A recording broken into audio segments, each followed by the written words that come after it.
What Really Happened with your host, Mike Rivero. The history the government hopes you never learn. Here is your host, Michael Rivero. And aloha, America. Welcome to our show today. It's Wednesday, October 24th, 2018, hump day, middle of the weekday, starting that long, slow glide down to Pauha on a Friday. We have a lot to talk about today. It's a very, very busy news day. Our phone lines are open, 800-313-9443, but I'm going to ask you to refrain from calling in unless it's really, really important and on topic, because I want to get through the story about these bombs and the migrant caravan before we have people calling in and wanting to go off topic here.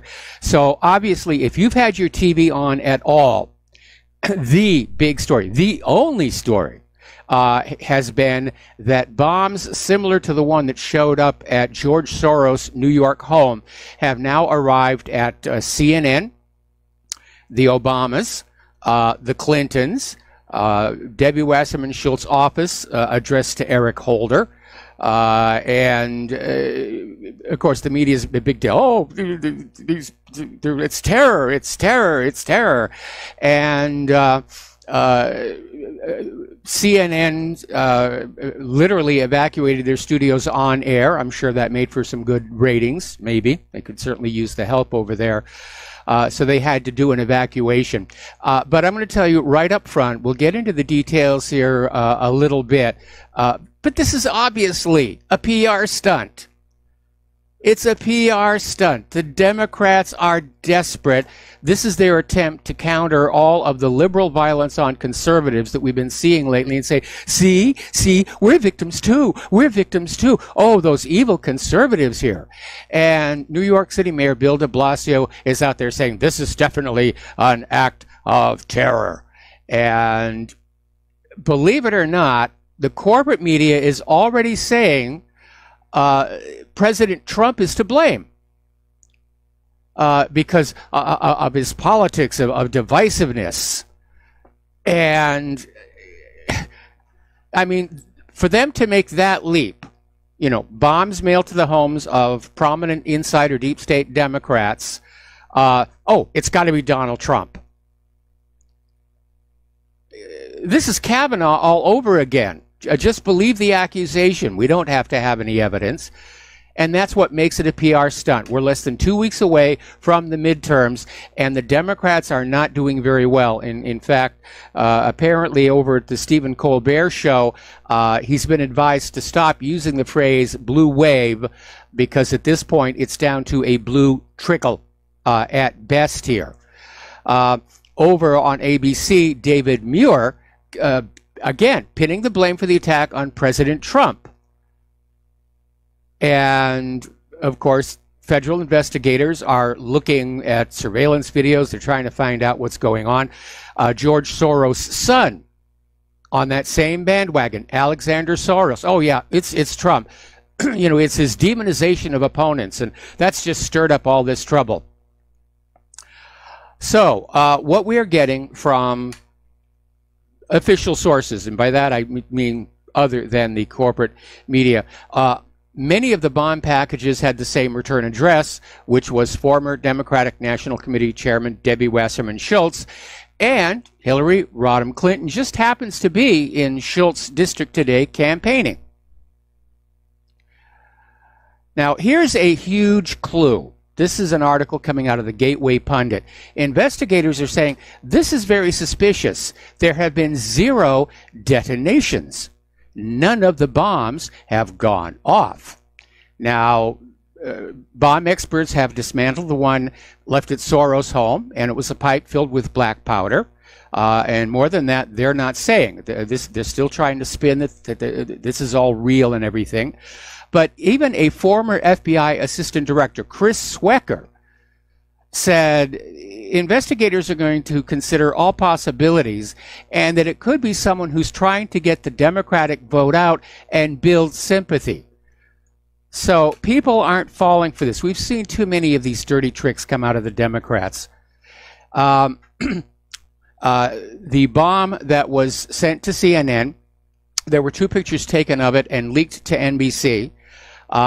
And on one side, it shows a possible ISIS flag. It's a little hard to see, which is kind of silly. If the bomb is going to blow up, why do you bother putting decals on it? But remember what I said, look for what should be there and isn't. And in that photo, and there's the photos of both sides of this device that was sent to CNN, there's the pipe, and there's a little digital clock, and that's it. There is no battery which would be needed to fire off the blasting caps to detonate it. Now, law enforcement would never release any images about explosive devices. It's always a full blackout.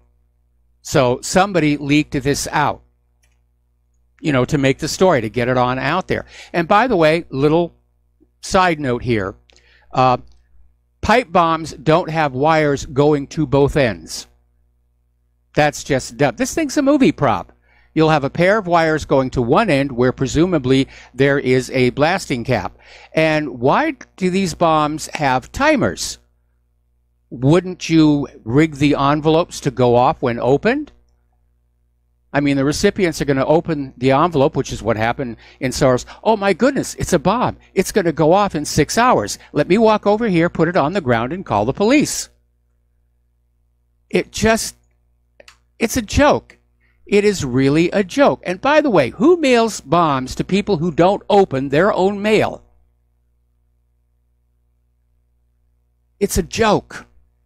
It's propaganda. It's desperation on the cusp of madness is what it is. All right, we're going to do a quick shout out to our honor affiliates who are just now rejoining the network. And for those of you playing catch up here, we're talking about this very obvious hoax to make us all feel sorry for the Democratic figures who are getting these bombs, which are an obvious joke. There are so many things wrong with them. Again, they look like movie props. Little digital timer, no battery, wires to both ends of the pipe. None of this makes sense. And of course, meanwhile, there have been over 500 acts of violence by the left against conservatives. The media just ignores. But boy, are they going to town on this story. Oh my goodness. Hey, yeah, that's the big story here. They're still on, they're still talking about it. And they're playing politics with this whole thing. And what they're not reporting on, of course, is Trey Gowdy's hearings.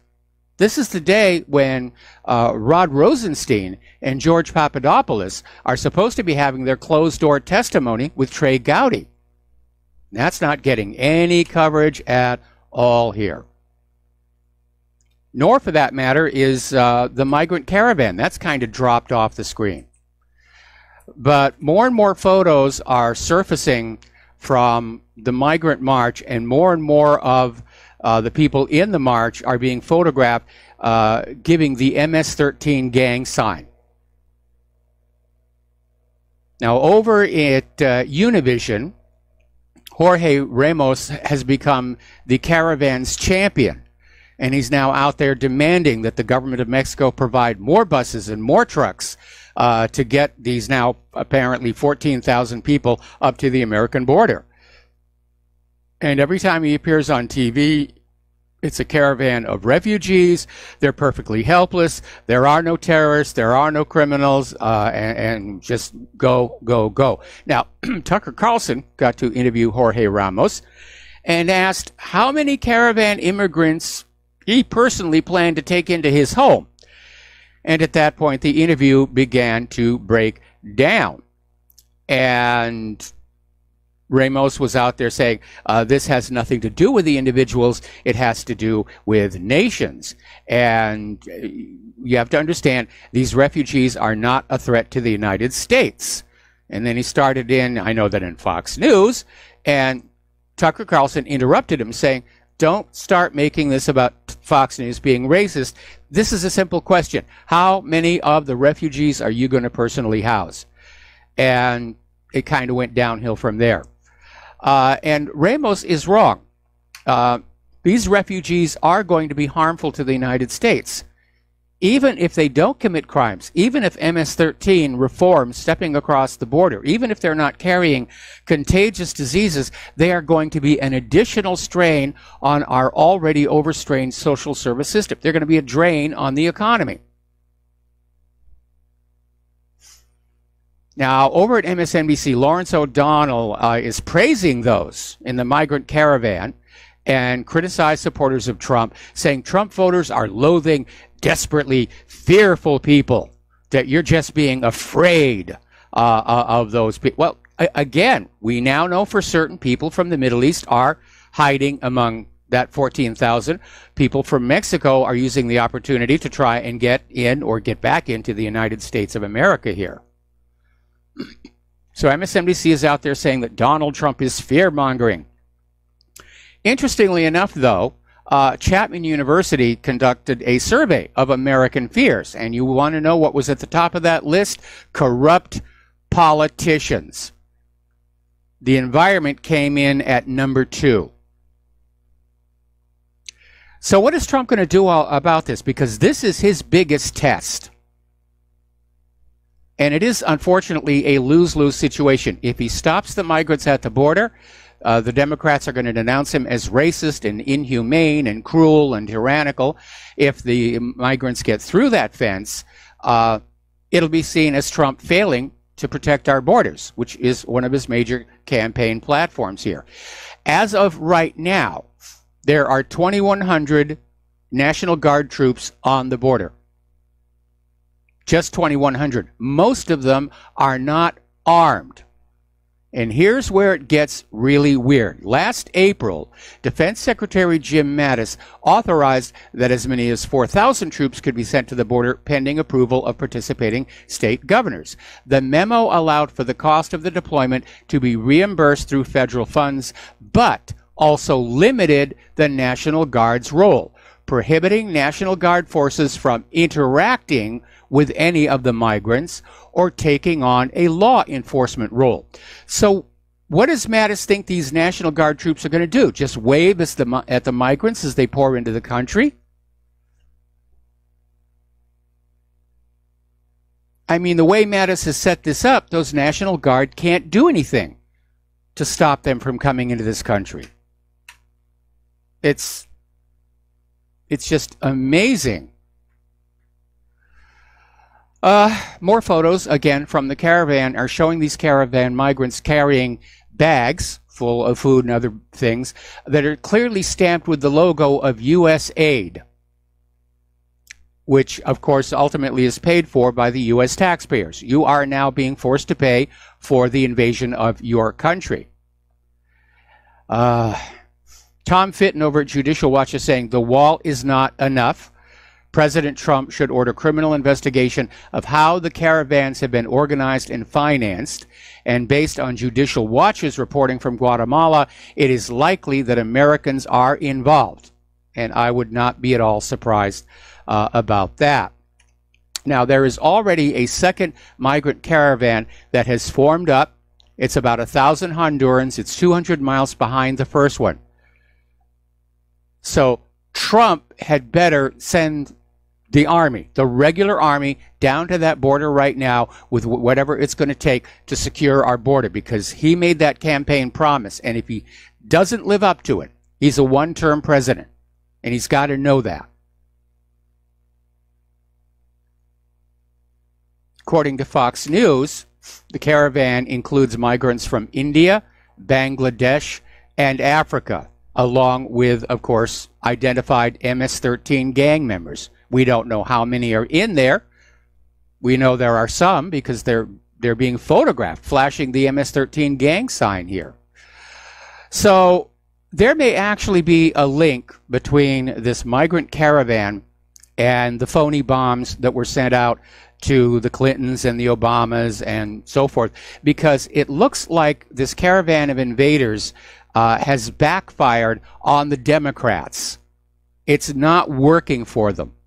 People are not saying, yes, this is a great thing and we're going to vote for you. And as a matter of fact, the Democratic leadership has already sent out a notification to their various offices saying to just stop engaging on the caravan story and go back to other topics. They're sending out the message, drop it, just drop it. It's a loser for them. Rasmussen did a survey and found that 51% of likely U.S. voters believe the U.S. government should stop. All of those Hondurans headed this way. 38% say they shouldn't, that the Hondurans should be allowed into the U.S. while their applications for amnesty or refugee status are processed. But that's not the way refugee status works. You're supposed to apply for refugee status while you're still in your home country. But this is a huge margin, and I can see why the Democrats are backpedaling on this, and we're desperate enough to try and distract from all of this nonsense with these phony bombs. I mean, looking at how crude those bombs were, this was a rush job. I mean, this is amateur night.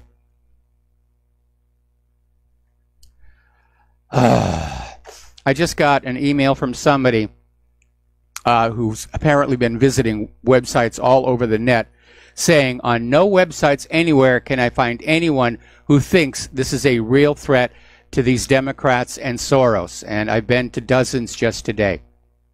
Yeah, I mean, it doesn't make sense. And again, to recap the reasons why this is all fake. First of all, the bomb is just a pipe with a little tiny digital timer on it. There's no battery to power a blasting cap. The wires go to both ends of the pipe. That's not how you build a bomb. And why mail a bomb to somebody that's running on a timer? It gives them an opportunity to escape. It's just plain silly. And of course, these packages were all mailed to people who don't open their own mail. This is as phony as it becomes. All right, we're going to go ahead and take a phone call from Joe in Tennessee. Aloha, Joe. Welcome to the show. What's on your mind? Well, I think it's a big mistake, Mike, to if the Army goes down there and acts like an Army. I think the Army should go down there and just assist ICE. And when these caravan people come, they should just help them, put them into trucks, and handcuff them and bring them to FEMA camps. And then after they're in the FEMA camps, put them on airplanes and send them back to their country of origin, and then charge that country of origin for the air flight and for room and board while they were in the United States. You know, I worked on ships for years, and any time a ship had a stowaway, that shipping company had to pay for them to go back to the country where they came from. And that really made the shipping companies really extra careful about not having stowaways get on their boats. And I think that we have to punish the countries in which these people are coming from, because they're wink, wink, nod, nod, and shipping their people to our country, hoping to get residual money and remittances out of this country. It's all about money. The best way to punish these countries that these people are coming from is hit them where it hurts, and that's financially. Well, Trump's already going to do that. Trump's cutting off foreign aid to these countries right now. Apparently, when Mike Pence had his conversation with the president of Venezuela, basically found out, and this is, I think, been confirmed through other sources, the governments of Mexico and Guatemala just sort of formed this partnership to create this highway between Honduras and the United States. Including paperwork and apparently some vehicles and trucks. The problem is those 14,000 people are not just going to line up at the border to be processed by ICE. They're going to try and crash on through the way they did the border between Guatemala and Mexico and vanish into the U.S. heartland, where ICE is going to have a lot of trouble finding them. I think it's time that Donald Trump step up to the plate and keep his promise he was going to secure the border. And basically, it's going to be an object lesson to basically stop this from going on. Because if we keep allowing the people in and we take care of them and we feed them, more are going to come, even if it's in the FEMA camps. They're going to keep on coming. Well, Mike, our current policy doesn't work. Okay, Joe, stay on the line. Got to take a break for commercials. We'll be right back. Aloha, America. Welcome back to our show. We're talking with Joe in Tennessee, and we're talking about the migrant caravan and, in a larger context, the terrible state of our immigration system as it is. And, of course, basically the open borders, globalist, George Soros people hate the idea of national borders. And our national borders have been under attack by these globalists for quite some time, which could be construed as an act of clandestine warfare. But it's time for Donald Trump to put up or shut up, because he campaigned on shutting down that border. And yes, there is a wall being built, but obviously the migrant caravan is heading for where the wall has not yet been built, because if it had been completed, this wouldn't be happening. But I disagree with your idea of allowing them into our country for processing, because they're not going to stand in line to be processed by ICE. They're going to try and flood on through and disappear. Well, Mike, what scares me is if the military has a confrontation and shoots even one or two of these people, it's going to be a huge uproar. And it's going to look bad on everybody. My thing is that, you know how easy it is to string razor wire and barbed wire and put up electrified fences? I mean, I'm sure we have people in that caravan that are telling us the location. They're monitoring it. We have our spies, no doubt. And they're not going to come and surprise us like, and break through. We don't have to let that happen. My point is, the Mexicans are going to not allow them to just. Personally, we ought to close the border with Mexico if it was up to me, and just let the Mexicans sit with them. They're not doing. As far as I'm concerned, I agree with that one. This is almost an act of war by Mexico on the United States, and I think we should treat it as one. Government like that. And we should treat it as an act of war. I totally agree with that. Okay, we know that Mexico. But until then. Mexico gave these 14,000 people these temporary travel documents to make it legal for them to be crossing Mexican territory heading for our border. And it's an invasion. Let's understand that that's exactly what's going on here. This country has been going through a slow motion invasion, both of refugees and illegal immigrants, and it's time to put it to a stop.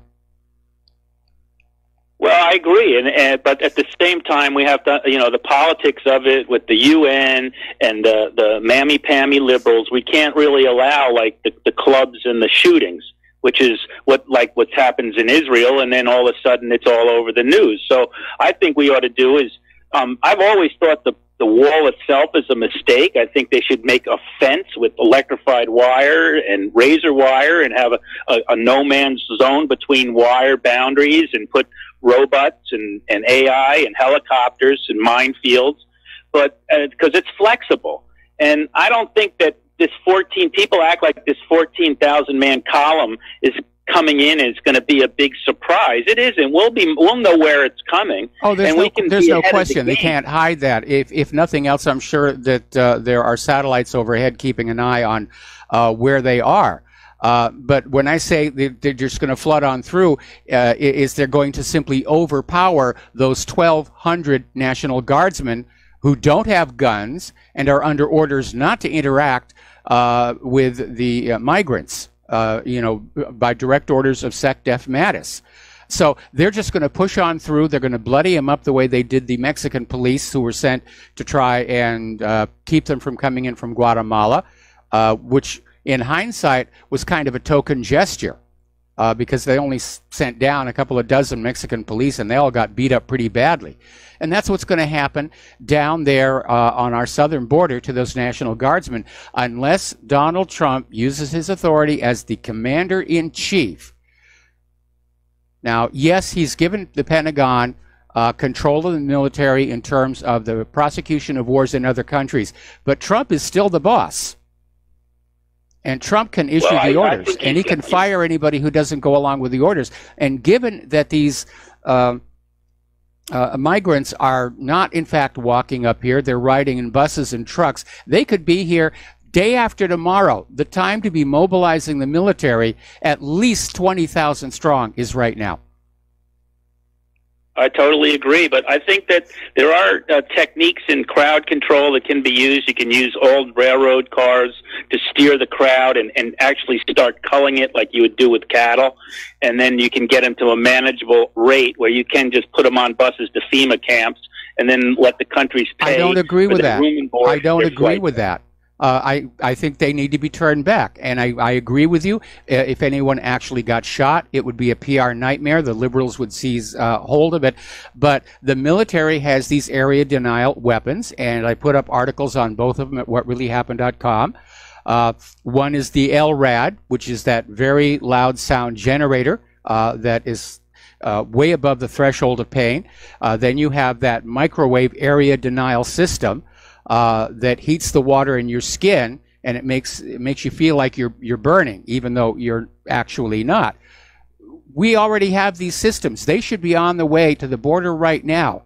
In fact, probably some of these microwave systems ought to be mounted on helicopters to basically just go where the crowd is and just start pushing them all back. So anyway, yeah, I just hope nobody starts shooting at them and blames it on the military. Well, anything is possible here. Be a false this flag. This is Trump's moment. He's either going to do what he promised, or he's going to be a single-term president. Thank you for the call, Joe. We're going to let you go. We have other callers waiting, and we'll be right back. And aloha, America. Welcome back to our show. And flipping on back to this very desperate false flag bomb thing to try and build sympathy for the Democrats here. Apparently, New York Governor Andrew Cuomo claimed that he received a device, trying to hop on the bandwagon. But according to the NYPD, no, there wasn't a bomb or even a phony bomb in the package. Just grandstanding. Everybody's out there. Did you get your bomb today? You know, it's the fashion. You get a bomb today. All right, so back to the phones here. Phil in Illinois, aloha. Welcome to the show. What's on your mind? Hello, my friend. Hello. You know, I can't believe what I've been hearing about this caravan and things. You know, we got 6, 7 families running as we speak. They're not Mexicans. They are white. The same things going on in Honduras and Guatemala. And, you know, the cocaine, the drug gangs are all down there running their thing. These people are trying to escape with their lives. Many of the fathers have been killed, left with 5 or 6 children, a woman, how she's supposed to go to work or anything. And the cocaine happens to be more valuable than the stock market by about a factor of 3 times. Especially today. And it's going to keep going. Yeah, and we need the military down there. I'll agree with that. We need to not have them at the border. We need to have them in Honduras, Guatemala, all those beautiful Latin American countries that people would not choose to leave if their lives didn't depend on them. We need to go clean those drug gangs out, or fill this border and bring the drug gangs up here, and so the wonderful Americans can't get out, and see how they like it for a while, where they're breathing their last breath. Who knows, from day to day, starving and all this, that, and the other. We've caused this.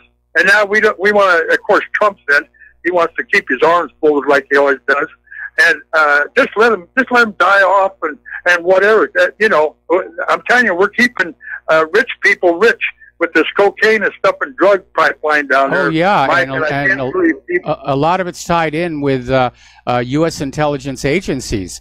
And in fact, there was a story that one of our members posted on the website today. Apparently, over in Africa, a United Nations truck that's supposed to be carrying humanitarian aid rolled over, and police discovered it was filled with all these contraband minerals that they were trying to smuggle out. So there's a lot of corruption. But here's where I'm coming from, okay? The people in Guatemala and Honduras have to fix their own nation. We, the American people, have got enough on our hands trying to fix our nation.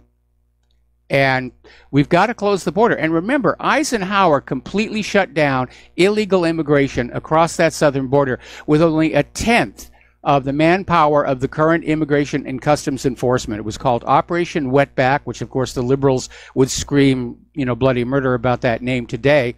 But if Eisenhower can do it, Trump can do it. And well, I'm not sure that a wall was really necessary. We just have to cut off the financial incentives for people to sneak into this country. And throwing some crocodiles in the Rio Grande probably wouldn't hurt either. Well, if you're not going to be able to live in your country, I mean, it has nothing to do with financial. It's your last breath. We would react the same exact way, especially if this government keeping the rich in like they're keeping in. I can't believe people are this cold-hearted to see what their government's doing. You know, like I say, I'm not Republican or Democrat, never have been, never will be, because they're one and the same. But to not give people their lives where they can breathe. I mean, does it have to be stated that we would act the same way if you're under assault, where you're going to kill your whole family and that? So it can just become, Latin America can become a drugstore down there where the world comes to get their drugs. That's what they're turning it into. Well, that's why the U.S. will never militarily intervene in there, because our own intelligence agencies and many of our politicians, look at the Clintons, for example, they're neck deep in all of this. If you go back and you look at the history of the Clintons when they were in Arkansas back in the 1980s, they were up to their neck in the Iran-Contra scandal, which involved smuggling guns down to Nicaragua and smuggling cocaine back. And they all got very rich off of that. They don't want that to go away. Right. Ronald Reagan was the one that got the Iran-Contra thing going with no less than a Oliver North. And he was found with all kinds of cocaine. They did it on purpose to ruin this country, to keep our attention diverted from what they're doing, getting the richer and taking countries over that. I'm sad to be an American. And then I hear people talking like this. On that one, I agree with you. But just to be accurate, Iran-Contra was actually started by George Herbert Walker Bush because Reagan was already starting to deteriorate from his Alzheimer's. But Iran-Contra needed a covert U.S. base of operations for the smuggling pipeline to go down to Nicaragua, and that was out of Arkansas. If you see the movie American Made with Tom Cruise, much of that actually did happen. Yeah, okay. Mike, I want to thank you. We've touched on some issues, food for thought for people, and I appreciate your show, and you're doing a great job, and I thank you. All right. Well, thank you very much, Phil. We're going to let you go. And I know I get a lot of emails saying that, it's heartless not to let all these people flood into our country. But, when I was growing up, we had a saying, charity begins at home. And I don't think we should be spending money to let refugees or illegal immigrants into this country and take care of them while we have legal American citizens sleeping in alleys and eating out of trash dumpsters. We have to take care of our own first and foremost. So, Trump, like I said, this is your watershed moment.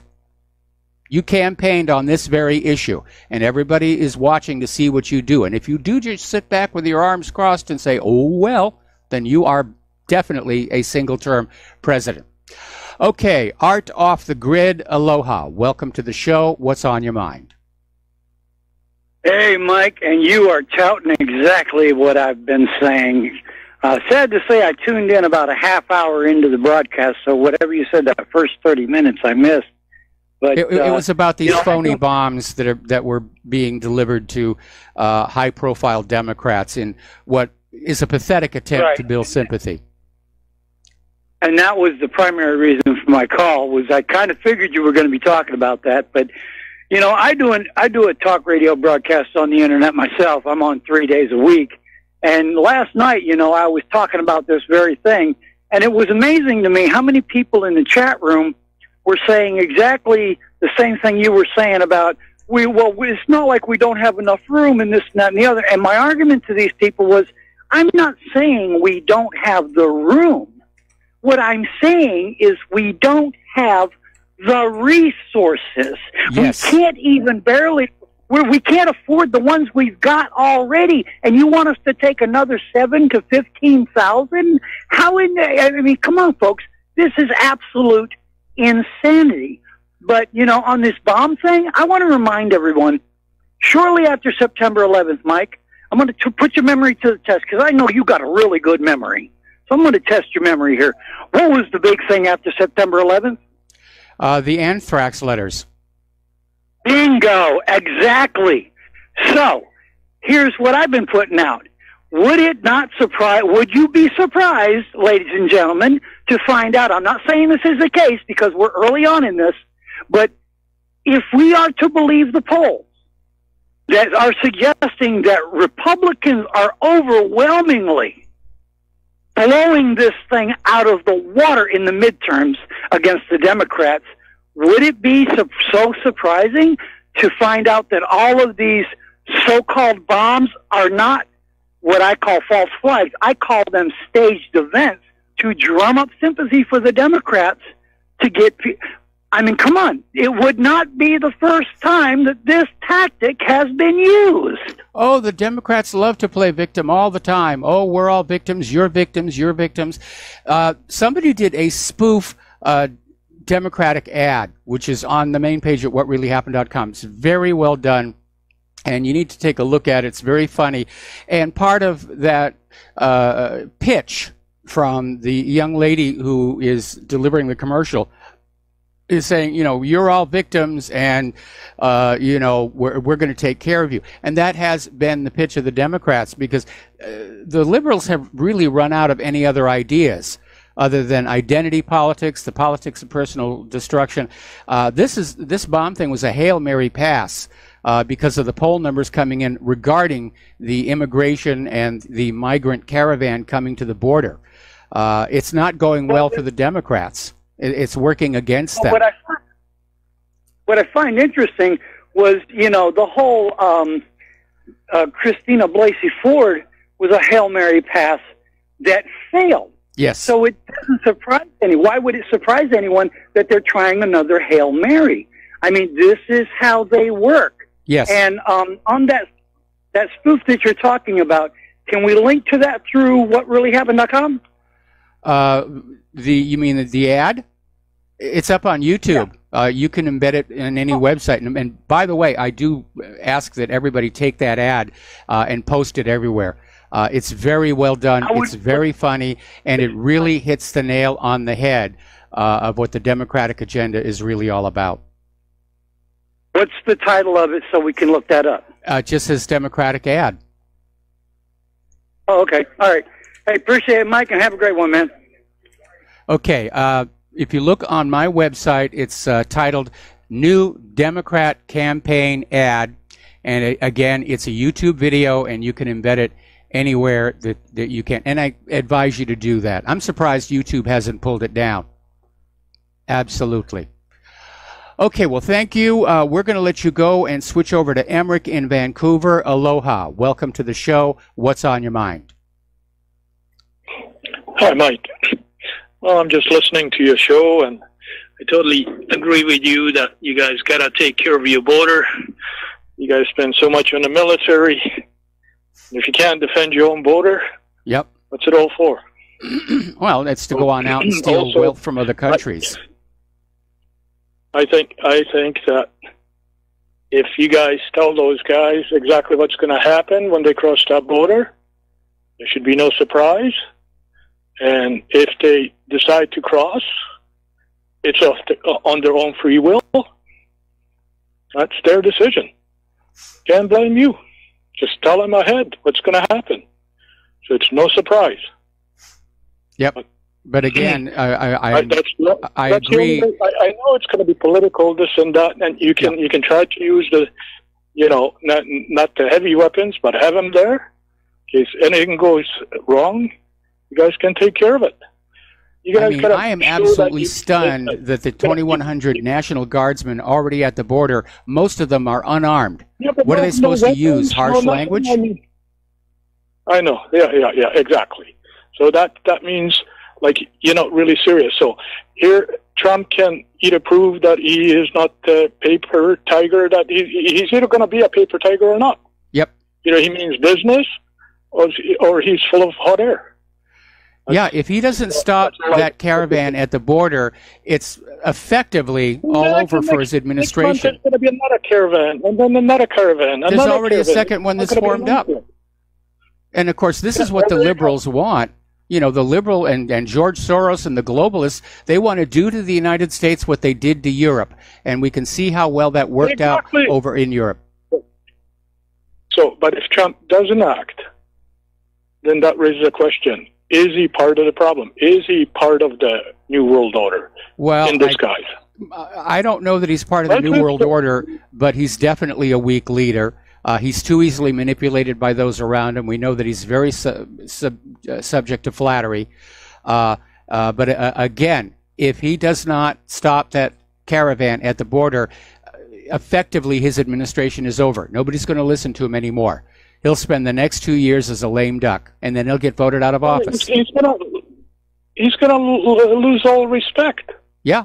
He's going to lose all respect, I think. He's going to be a paper tiger. Oh, yeah, he says, but he doesn't act. So, again, you got to tell him, drop leaflets, whatever, over bullhorns, tell them, let them know exactly what's going to happen when they cross that border.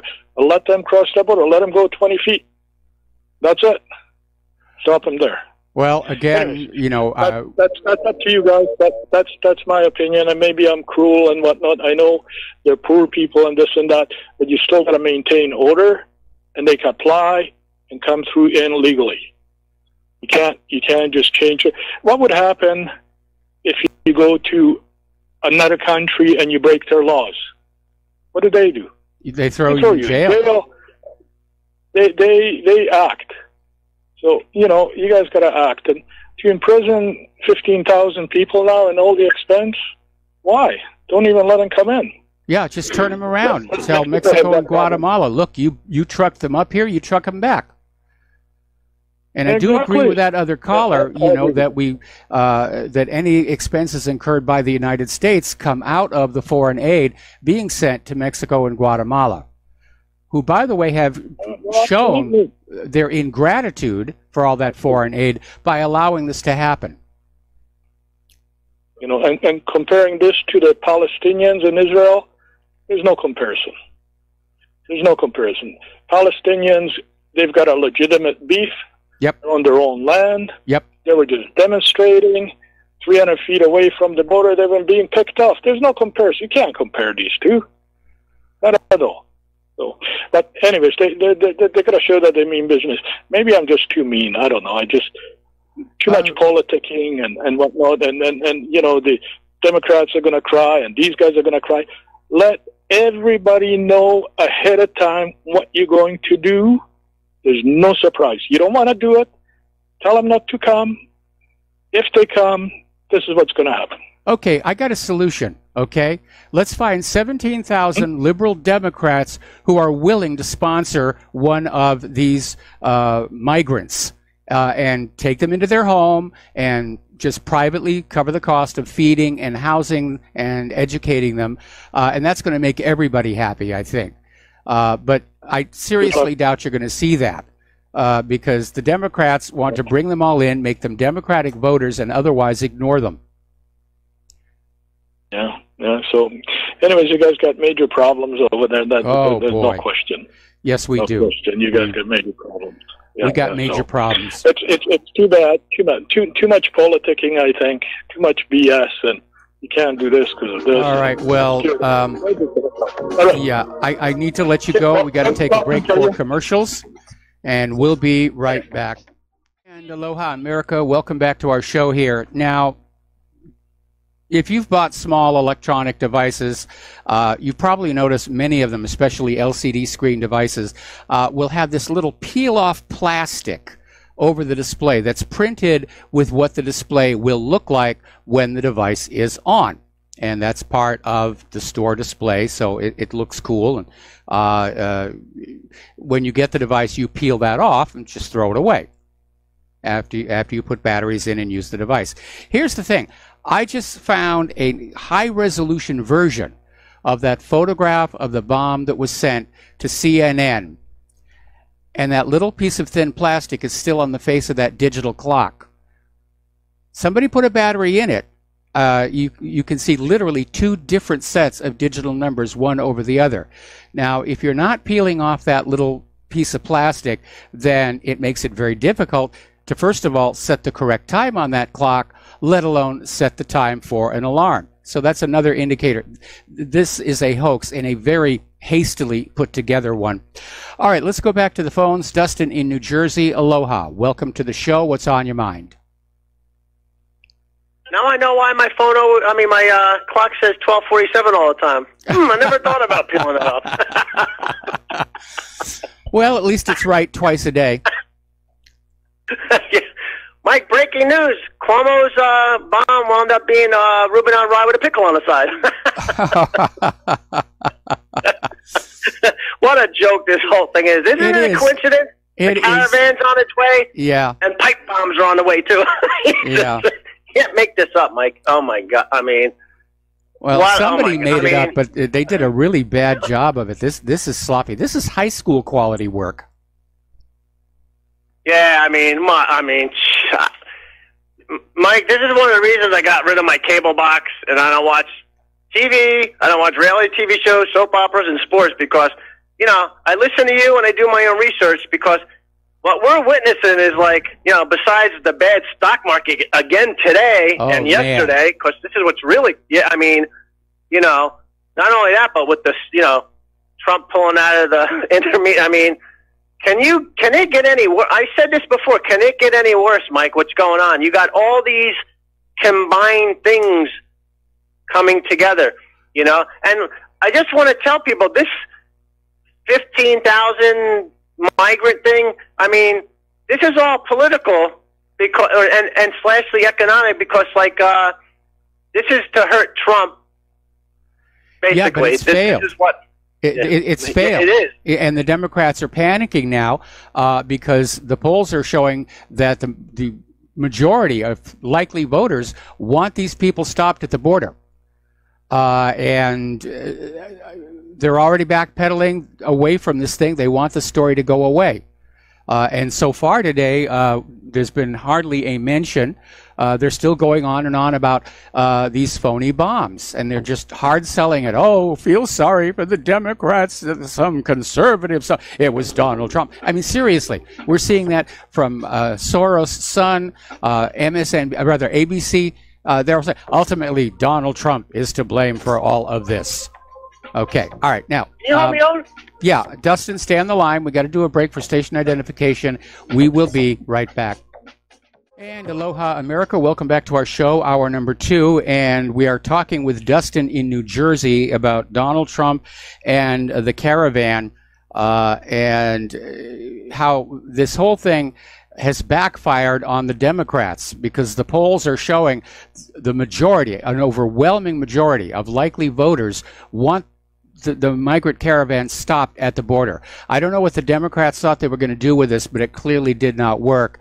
And that may be the reason for this Hail Mary pass with these phony bombs to distract the corporate media from spending any more attention talking about this migrant caravan, because that's now become a negative issue.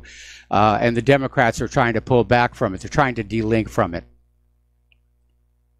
Mike, there was this report that Governor, was it Abbott? He said there was terrorists from Malaysia. Now, if Obama was still in, would it be okay for him to drone the crowd of people coming? You know what I mean? What's the difference if you're dropping a drone on one terrorist supposedly in Raqqa, say, right? How many bombs did we drop in Raqqa? Oh, we killed so many civilians. Yeah, we did. Okay, saying, back off. You know what I mean, Mike? Back off here a second, okay? Actually causing physical harm to these migrants would be a public relations nightmare for Donald Trump. The liberals would be up in arm. The Soros people would be up in arm. We're all supposed to feel sorry for these migrants. And I have to be honest, I don't feel sorry for them, okay? If your country's in trouble, you work to fix it. That's what Claire and I have been doing for the last quarter of a century now. You don't just run someplace else and say, take us in. We don't like the way things were going in our country. And, what's gone wrong with Honduras, the Hondurans have got to fix it. Same thing for Guatemala. It's not our problem to solve. Now, of course, the Democrats are trying to flood the country with all of these migrants because they can get them to vote Democratic. Soros is flooding our country with all these migrants because he's getting ready to do to the United States what he's already done to Europe. And we have already seen what that did to Europe, and it was not a pretty picture. So again, it's time for Trump to show that he's a man of his word. The majority of likely voters want the migrants stopped, and we don't have to use lethal force like CS tear gas, rubber bullets, LRAD, area denial system, all kinds of things that can be used to basically get in front of them. But it's got to be deployed now. Trump should be issuing the orders right now. Right? I'm sorry? But you know what I mean? Like, what's the difference between these peaceful people and the bombs we drop overseas? What makes them less, you know what I mean? Like, what makes them less of human beings? Everybody's for the migrant. What about the people in Syria? You know what I mean? Like, what about them? We drop bombs on them day and night. I see your point. I mean, we talk about the civilians being killed by the U.S. military in these other countries, and, you know, the liberals just shrug their shoulder. They don't really care. And they don't really care about these migrants and illegal immigrants and refugees. They just see them as potential Democratic voters. And other than that, they could care less. It's somebody else's problem to deal with them. And then, Mike, real quick, I'm going to switch. Like, if you go to RT on YouTube, click on the round RT and then look up Trump globalism. Trump's a nationalist, but he believes in the globalist imperialism, basically. You know what I mean? Like, he believes in this world, this hegemony thing. Do you see that? Like, even though he's a nationalist, he believes in it. So what's the difference, though? Very, very much so. Well, there's a difference between globalism and hegemony. The individual nations are still out there. They're just leashed and collared and muzzled in service to the United States, much the way the United States is leashed and muzzled and collared in service to Israel. The globalists see a single planet without any borders whatsoever, and that is the difference between the two approaches. Well, you know what? At the end, Mike, we're still on a leash then, right? Yeah, lots of leashes in our lives here. Yeah. All right, thanks, Mike. Have a good show. Thank you for the phone call. We're going to let you go and switch to Doreen in Vancouver. Doreen, thank you for waiting so patiently. And what is on your mind today? Oh, well, I kind of agree with my fellow Canadian that called in a little while ago. They have to be stopped. And what makes you think they're going to stop at your border? They're going to head up to Canada where Trudeau will be waiting with open arms, because that's what we do up here when we bring in the white helmets and their families. And I don't know. How did Hungary stop them from coming in? They built a great big 10-foot wire fence, and they couldn't get over. And they manned that fence. And they stopped them. Like, we sound terrible. But I hate to say this, but we should ask Trump to bring a few of the IDF Netanyahu. They don't mind shooting women and children. I draw the line. Israelis over here. I draw the line at gunfire. I draw the line at anything that causes permanent harm. I know. And if the Americans and Canadians only knew how bad they're treating the Palestinians and shooting the women and children, and they would understand that. I agree with you, Mike. But I've got an idea. Why don't you let them through the border and have buses waiting for them and pile them all onto a bus and then turn them around and drive them back again? That's a good idea. Well, it might work, but you'd have to be able to lock all the windows and doors on the buses and have some kind of a cage around the driver. I would imagine that when the passengers on the bus realize they're going back over the border, they would not exactly maintain a Zen-like calm. And there's probably I don't know, but that is one idea. Come on, get on this bus. We'll show you where to go. But anyway, I'm watching out to see if they stop at your border. And I will say, if Trump stops them, man, the Americans will rally around him to vote for the Republicans. They will. Because there's a lot of absolutely people, will. even the Canadians, we don't want them either because they don't look like they're they're destitute. Some of them are really look quite healthy. Yes. Okay, Mike, I'll let you go, but I agree with you. Violence is not. Maybe a bus or a big chain link fence on the border. That might work. How fast can they put that up? Well, I know the military have these rapid deployment barricades they can put up. There's got to be solutions out there, and I've already talked about some of them. But again, if Trump doesn't stop them at the border, I'll tell you where the buses are going to actually be taking all of these migrants. Anywhere that there is a red majority in the country, and on the drive up there, they're all going to be registered to vote. That's what's going to happen. There will, in fact, be buses. How can you be registering? Yeah. I thought you have to be an American citizen to vote. Our Democratic Party has gone outlaw. They are dependent on the illegal immigrant vote. They've even publicly admitted it. You know, their idea is, we don't believe that voting should be restricted to U.S. citizens, and so we're going to ignore the law. And because they succeeded in 2016 in having state voter ID laws overturned, there's really no way to check. The people who are working at those polling places, somebody walks in, they've got a registration certificate, and they're allowed to vote.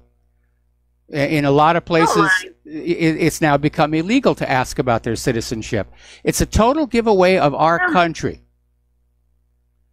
Well, and you know, if Trump lets this through, there'll be another one and another one on the way, and they will end up in Canada, because we're not that far from the borders. And look what's happened in Sweden and Denmark. My God, I hope that never happens in America or in Canada, because you can't just push people all together and expect them to mix like a bowl of soup or anything. Yep. Anyway, Mike, I appreciate you and Claire, and I know you're for peace, and God knows, me too. But I hope Trump stops them some way. The bus thing, that's the only thing I can think of. At least you could get half of them back. Yeah. Well. Okay, Mike. I'll let you go on, because I really enjoy your program and listening, and I get lots of news and what's going on in the world from you and Claire. Well, thank you very much. Okay, thank you. All right, goodbye. We're going to do a shout out now to our on-air affiliates who are just now rejoining our network. And here is the issue. The way this nation handles the border is only making the problem worse. People from south of the border know they can get through. They know that once they get through, the Democrats will welcome them with open arms, shield them, protect them, register them to vote, get them into the so-called sanctuary cities and sanctuary state, kooky California. And as long as they keep doing that, the problem is going to get worse. Now, under Title VIII, all of these people aiding these illegal immigrants should be in jail.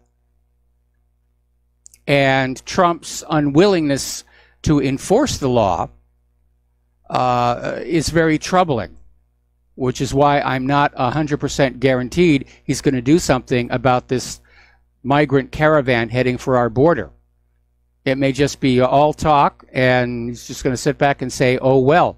But I guarantee you the Democrats will have buses waiting at that point where they're crossing into the country, and they're going to bus all these people up to areas that are just slightly red and get them registered to vote to turn these districts blue. That's what's going to be happening here. Okay, back to the phones here. Mark in Montana. Aloha. Welcome to the show. What's on your mind? Howdy, Michael. How you doing? Here's a suggestion. I'm kind of a simple farmer type of guy, and I'm looking at these pictures, and they're all men, almost all of them are. Yeah. I haven't seen any with a bunch of women or children. They're all military-age men. I'm seeing a lot of them shooting gang signs and a lot of stuff. Hand every one of these guys a rifle and a battle pack and turn them around and send them home. I mean, maybe that's just a simple solution, but if it's such a bad place where they're from, they need to go back and effect change. And if there's 10,000 of them, that's a pretty sizable army to turn loose on their own government. I mean, we'll bust some hell. I'll pay to have them bust back out. If they were motivated to do that. But again, the Democrats basically appeal to their victimhood. You know, you're a victim, come to us, we'll take care of you. And that's a very attractive thing. Unfortunately, people who fall for that don't understand how much of their own lives they lose by going for that. Sit down, do nothing, we'll take care of you, we'll put you on welfare, and you just sit there. And what kind of a life is that to have? I mean, to be very, very honest. You know, Michael, I mean, here's the deal. I'm not stupid. I see what the left is doing in this country, and I'm going to be honest with you, I'm a libertarian. I actually flew 1,800 miles back home to Montana to vote, specifically. Instead of taking my little vacation time, I went home to specifically vote against a couple knuckleheads that are Democrats up there. And I did not vote Libertarian. I went ahead and voted Republican because I think it was a viable option. But I'm not stupid. I see what these guys are doing. They're pushing for a revolution in this country. They really are. I've been to places where revolutions have gone on. I don't know if you have or not, but civil wars are horrible. They're not civil. No, they're not nice. And the people that suffer are the women, the children, and the weak. They're the ones that suffer the most. And the left is pushing for that crap here in this country. And I think they better beware because they won't win it. They won't. I mean, the normal. I call this a war of normalcy versus. I don't even want to call them immoral. They're amoral. They have no morals at all. They're fruit leaps or wackadoos, as my girlfriend calls them. They're not normal, and they're trying to push an agenda where they want us basically declared as abnormal. The normal mom, dad, children, people that go to work every day as being an abnormal lifestyle. And that's what the left has done all over the world. China, they kill their intelligentsia, and I guess it was more in Vietnam where they killed anybody that wore glasses because that was a sign of being an intellectual. No, that was Cambodia. Cambodia, okay. In Russia, they killed anybody that was educated and could read above a third grade level. I see what they're doing. I know what they're doing. I'm not stupid. I'm a student of history. I have a degree in it. And they will lose. They're going to lose. The normal people in this country are not going to put up with it. And they'll try to say, well, there's no American spirit left. There is American spirit left. The normal people in this country want to be left alone. That want to be left alone are not going to put up with these people. They're really not. And they're not going to get their revolution. They're not going to get their red revolution like they're pushing. And these Antifa scum are going to all get, thrown in the pokey when they try to pull their crap. So that's my opinion on it. Well, again, I would hope this is not going to come about. But again, because there's no clearly delineated internal border where the liberals are on this side and the conservatives are on this side, what it will amount to will be simply violence in the streets all over this country. And I don't want to see that happen. But on the other hand, keep one thing in mind. The conservatives have guns. And if a liberal sees a gun, they curl up on the floor and cry and have to play with those little bubble wrap popper things for a while. Right, and I'll tell you, like I said, I'm not paranoid. I can just see it coming, though. And I actually went down and bought some extra ammunition the other day. I mean, it's. I would love to be able to just lead my life in peace and be left alone, but they're not going to allow that to happen. Yeah, the war on normalcy is what it is. I mean, did you see the reaction to the announcement that for administrative purposes, the U.S. government is going to say there are two genders based on your plumbing, and that's it. And the liberals just went ballistic. Oh, you're discriminating against us. It's just a paperwork thing. And the rest of the world has to be looking at our society and wondering what went wrong. Is it all the lead in the drinking water? Is it all the prescription antidepressants? Because taking a deep breath and stepping back and looking at our present society, it does seem, as your girlfriend said, wackadoodle. Yeah, and I don't get it. I mean, back on the farm, you had the bulls you had the heifers, and there wasn't anything in between. Mm-hmm. I mean, you couldn't turn a bull into a heifer, and you couldn't turn a heifer into a bull. Now, you could have turned a bull into a steer, but that's a whole other story. It's still a bull. It's still a male. You know, I don't understand it. I don't understand where they get 26 genders. I don't see where they get 3 genders. I mean, I guess I'm getting old, and time for me to pass on into the other life or something. I don't know. Well, you're right. I'm like you. I'm a farm kid, you know, and there are the roosters and there are the hens, and there wasn't anything in between. It's just this fantasy, and that they're playing to people who are being intentionally confused about their own identity. And then, of course, the liberals take advantage of that politically. Right, and I think a lot of that, you know, they're pushing this gender confusion in schools now. Yes, I don't understand how they can push that. Yes, they are. A 10-year-old kid. I mean, what the hell? I mean, that's you talk about abnormal. You talk about a war on normalcy. And then, you know, you mention, well, you know, that's, you know, I'm a Christian, and that's kind of a wrong way to, you know, the Bible says that's wrong. Oh, well, you're just a hater. You're a hater and a racist and a bigot and a homophobe. Well, not really. I'm just pretty much a normal dude, you know, and that ain't normal. I have the right to look at something and call it abnormal. That's my right as a human being. Yeah, it is. I personally choose not to use that particular language, but some of the stuff coming out of the liberal agenda is downright silly, like men using the women's restrooms. And what an epic fail that one was. Anyway, listen, Mark, I got to let you go. I got to take a break for commercials. I got callers waiting on the line. We will be right back. Aloha, America. Welcome back to our show. And once again, the postal address to send a donation is Republic Broadcasting Network, 2251 Double Creek Drive, number 302, Round Rock, Texas, 78664. The phone number where you can make a credit or debit card donation or pledge to be a recurring subscriber is 800-724-2719, extension 1 during normal business hours, extension 3 at all other times. And don't forget that Front Side Academy deal, which is from now through the end of the year. And that really is a good deal. And if I lived in the Western United States, I'd take advantage of that one myself because I do enjoy shooting. Okay. I'm into black powder, by the way. You learn how to make your one shot count that way.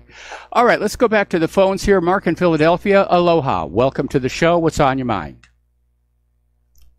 Hello, Michael. That song you just played, the bumper music, is highly appropriate for what I'm about to share. Okay. I think this is I think at the surface level of this, the evil powers that be want to put us at odds with each other, okay, over race, yes, gender, whatever, okay. Divide and I conquer. watched these videos on republicbroadcasting.org. I watched the videos from Judicial Watch, and I heard Fitton talked last night with Lou Dobbs recently. Anyway, so it's economics, man. It's economics, because these people, look, I feel for them, but you know, the Central America was once a place where American companies could go and do the subcontracting work or whatever for, you know, and then bring the products back to America. But now many of those jobs have went to China, right? So I feel for these people, but they are being supported in going to our border to help take down our lower class. Now, meanwhile, back at the ranch, we have contractors like Accenture who are working with India to bring Indians over for subcontracting jobs and also direct jobs through the H-1B visa program. Yes. Now, our great President Trump, who wants to make America great again, if he really did, he would put a moratorium on 550,000 H-1B visas that have been approved since the beginning of the year. So we have, at the lower level, we have an onslaught of an invasion, which will take down the lower class jobs even if they're already a threat anyway. They're already at threat anyway. So, but in the middle class, we have the import of all these smart people from India. I guess we've all just gone dumb. I don't buy it. It's ridiculous. So, and then we have it on this other. So it's all economic. You have to look at our education system and what it's putting on out. We have an article a little further down in the talking points that under Common Core, academic achievement and skill level and test scores have been in steady decline. And one of the arguments for the H-1B visas is that young people that have been educated in places like India have skill sets Americans can't compete with. So you have to share some of the blame over there with our education system. Okay, so then we have the economic onslaught for all these kids, over $1 trillion in debt to the government for student aid. Okay, I don't buy that. By the way, I'm a technically minded and technically skilled person, so I kind of offended what you said there, that we don't have enough technically minded people. I'm one of them that's been displaced, by the way, okay. Mr. Rivero. Okay, so the deal is, I don't buy that. I think we have enough smart people in America, and if there were programs put forth like right now to help get the skill set back up with vocational programs, vocational technical type programs, which like intense focused training, I think we could get back up to speed pretty quick. So I take it that's a plan to invade our country and take us down economically. And like you say, all wars are bankers' wars. And this is war. This is economic war right within our own borders. It's not over there. It's not somewhere over there in some foreign land. It's right here. It's an economic war. I put that forth to you, Michael Rivero, and I hope you would ponder that and expand on it. Thank you very much. All right. Well, thank you very much for the phone call here. And again, we have to be careful that we don't oversimplify what's going on. Yes, the Democrats like to play people off of each other, make them feel like they're victims, to exploit them politically. Much of the offshoring of jobs and the H-1B visas is in fact motivated by economics, and the economy is in serious trouble, and the money junkies are just being forced to more and more desperate extreme measures to try and at least maintain the illusion the economy is still working. But as we've pointed out, it's got a finite lifespan. When people like Mark can't work, they can't buy products in the stores, and it all starts to come apart, and it's already starting to happen.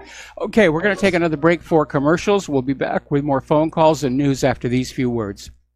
And aloha, America. Welcome back to our show here. We're going to go back to the phone lines now to Terry in California. Aloha, Terry. Welcome to the show. What's on your mind?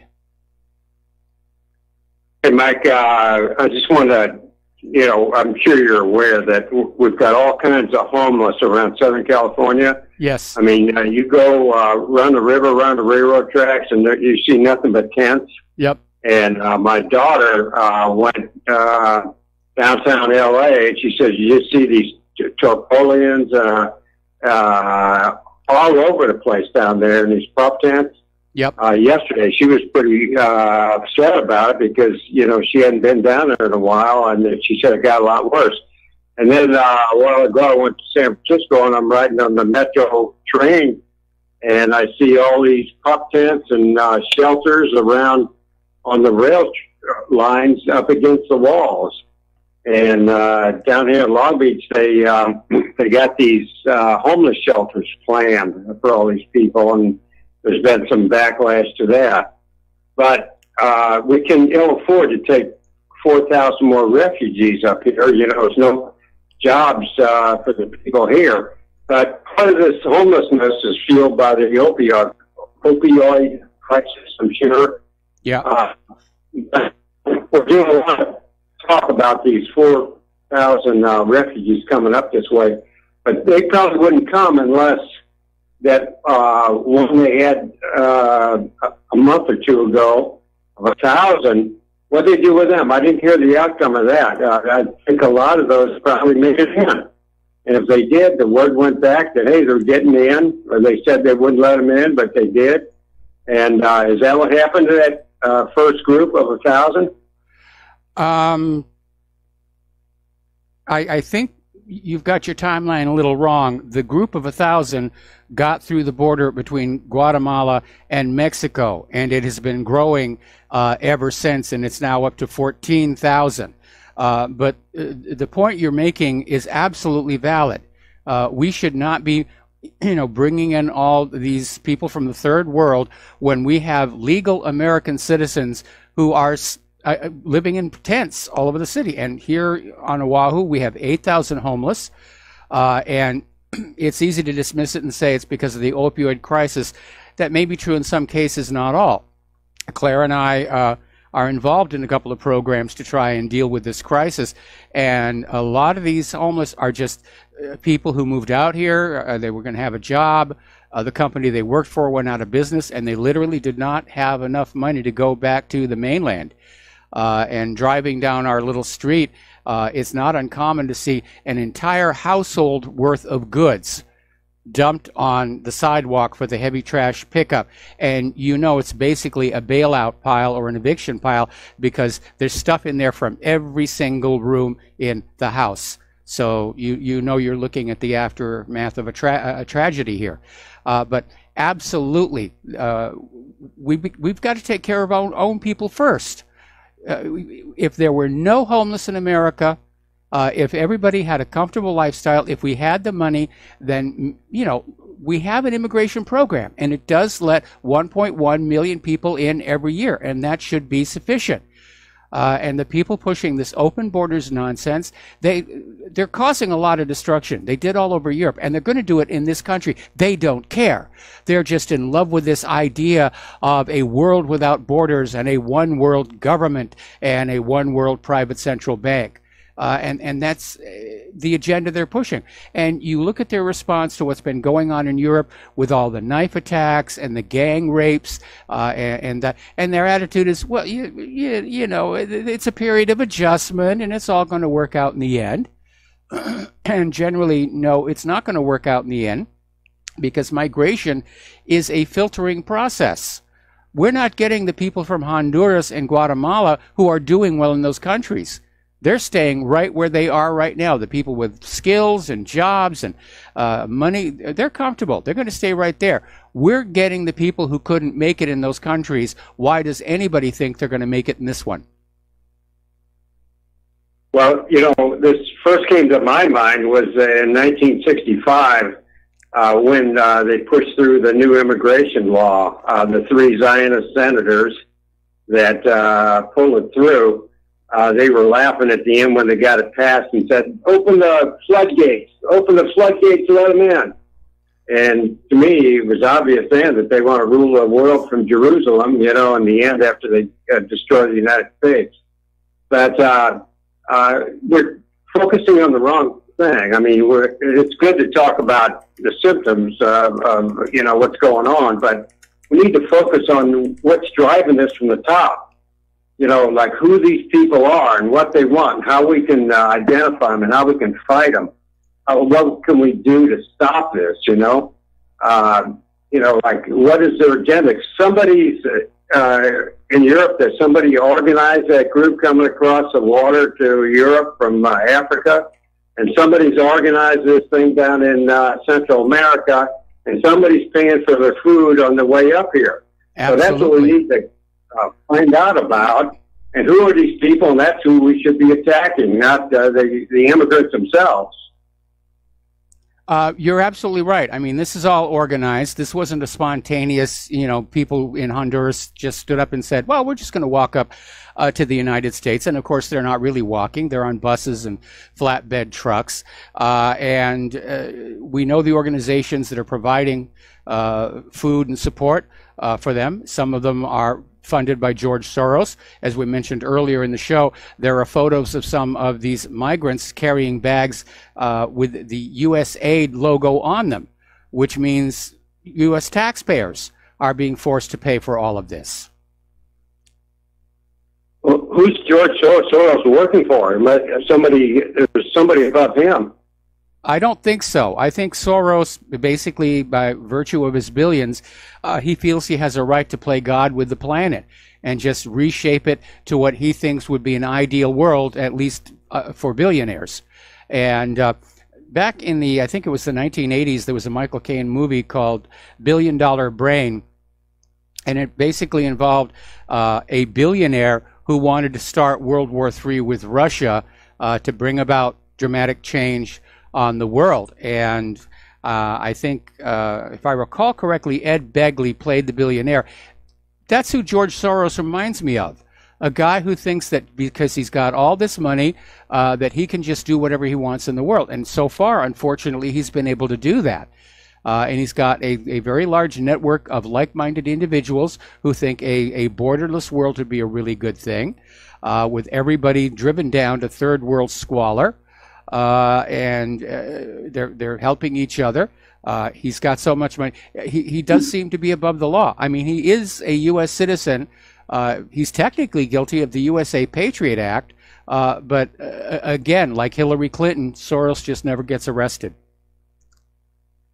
Well, that's because too many people get paid off. You know, you wonder, one guy controls the whole world like this. They paid off Merkel and all these leaders of these countries and the European Union to destroy their countries. You know, you wonder, this is so bizarre that, what we need to do is find out all the mechanics of how all that stuff works at the top and start attacking that. Well, that would be nice if we could do it, but they're very well insulated. Trump campaigned on going after the Clintons and the Clinton Foundation, and it hasn't happened. And it's probably because of their strong ties with the Central Intelligence Agency. And I have absolutely no doubt that Soros himself is also very well plugged in with CIA. And CIA holds itself as above the law and literally have a class of people considered untouchables. Going on back to the John F. Kennedy assassination, there was this guy was president of the International Mart. I'm blanking on his name right now. They couldn't touch him either because he was plugged in with the CIA. Okay, well, I'm sure that's going on, NSA too. And that was the thing about Kavanaugh, you pointed out that he was soft on the Fourth Amendment. And I think that Fourth Amendment is so important. It's just as important as the Second Amendment. If they can know what each one of us is doing, they can knock on our door at any time, and everybody's got a little mistake they made somewhere and pull you out of your house and throw you in jail. And I thought we were going to have a Supreme Court justice that said all this FICA stuff is illegal, and everything they're doing, the NSA is doing, is illegal, and we're going to prosecute these people who committed perjury at the top level, like the head of the NSA, and wipe all this stuff out and get back to a Fourth Amendment, because we lost it. Instead, we didn't lose it. It's still there. The problem is our federal government and our top politicians, they've gone outlaw. We're seeing that most obviously with the Democrats openly admitting they're getting illegal immigrants to vote for them. So they've gone outlaw, and that's the reality we're dealing with. And I can understand why a lot of people are saying, well, obviously there's no way to fix the country if the government itself is not playing by the rules. But I really don't think a violent revolution is going to do anybody any good in this country. I think we're just going to have to be patient and wait for a crash, which I think is definitely coming. Well, if that comes, we got to decide what we're going to do after that. No, we need to find out now. We have to have a plan going in now, but there's no way. It's not organized. There's no leadership. The same people could take over after the crash happens. Well, after the crash happens and we kick out the carpetbaggers, I presume there's going to be another constitutional convention, and all of the career politicians who wrecked this country will be locked out of it, and we'll form a constitutional convention of real, ordinary, working people like the very first one. Those were not professional politicians who set up this country. They were people who owned businesses. John Hancock sold insurance. Paul Revere was a silversmith. George Washington had a distillery on his plantation. They made their own money outside of government, and being in government was just a part-time thing. I think if we go back to that model, that we're going to have people who are going to seriously look at how to set this country up to really work for the people. And I've been working on a book on that subject. These days don't seem to get enough time to really do much more on it, but it's called The Blueprint for the New America, and I'm going to try and get it done by the end of the year to get it on out there, where I basically say, this is what we do when, you know, the dust settles. Anyway, Terry, I'm going to let you go here. We got a lot of callers waiting on the line here right now, and also got a lot of news to cover as well. So let's switch over to Fred in Iowa. Aloha, Fred. Thank you for waiting. What's on your mind? Oh, Mike, a lot. And I need some time to get it out there, my friend. Let's throw the rascals out. Now, Bill Clinton's mentor, Carol Quigley, at Georgetown University, revealed a fraud of the two-party system, which I'll read as follows. The argument of two parties should represent opposed ideas and policies, one perhaps of the right, the other of the left, is a foolish idea, acceptable only to doctrinate and academic thinkers. Instead, the two parties should be almost identical so that the American people can throw the rascals out at any election without leading to any profound or extensive shifts in policy. The policies that are vital and necessary for America are no longer subjects of significant disagreement, but are disputable only in details of procedure, priority, and method. In other words, problem, reaction, solution. My God. Mike, have you ever considered the possibility that you are being played, that the American public is being played? We're being played constantly. Years, the whole point of the independent media is pointing out where we're being played. Now, right. You're rapping on the Democrats. I understand that. What have we got from Trump but rhetoric? Inflation is up, interest is up, the stock market's down. There's no fence built, which is asinine. You don't have to put up a fence. You don't even have to put up a chain link fence. You don't have to put up a barbed wire fence. That's just incarcerate anybody that employs an illegal alien. Simple as that. Yep. Now, George Soros, and I got to watch my language, is Aiea. He's only one of the puppets, like our two-party system. Puppet A and Puppet B. Well, I disagree on that one. I think Soros is the ultimate puppet master.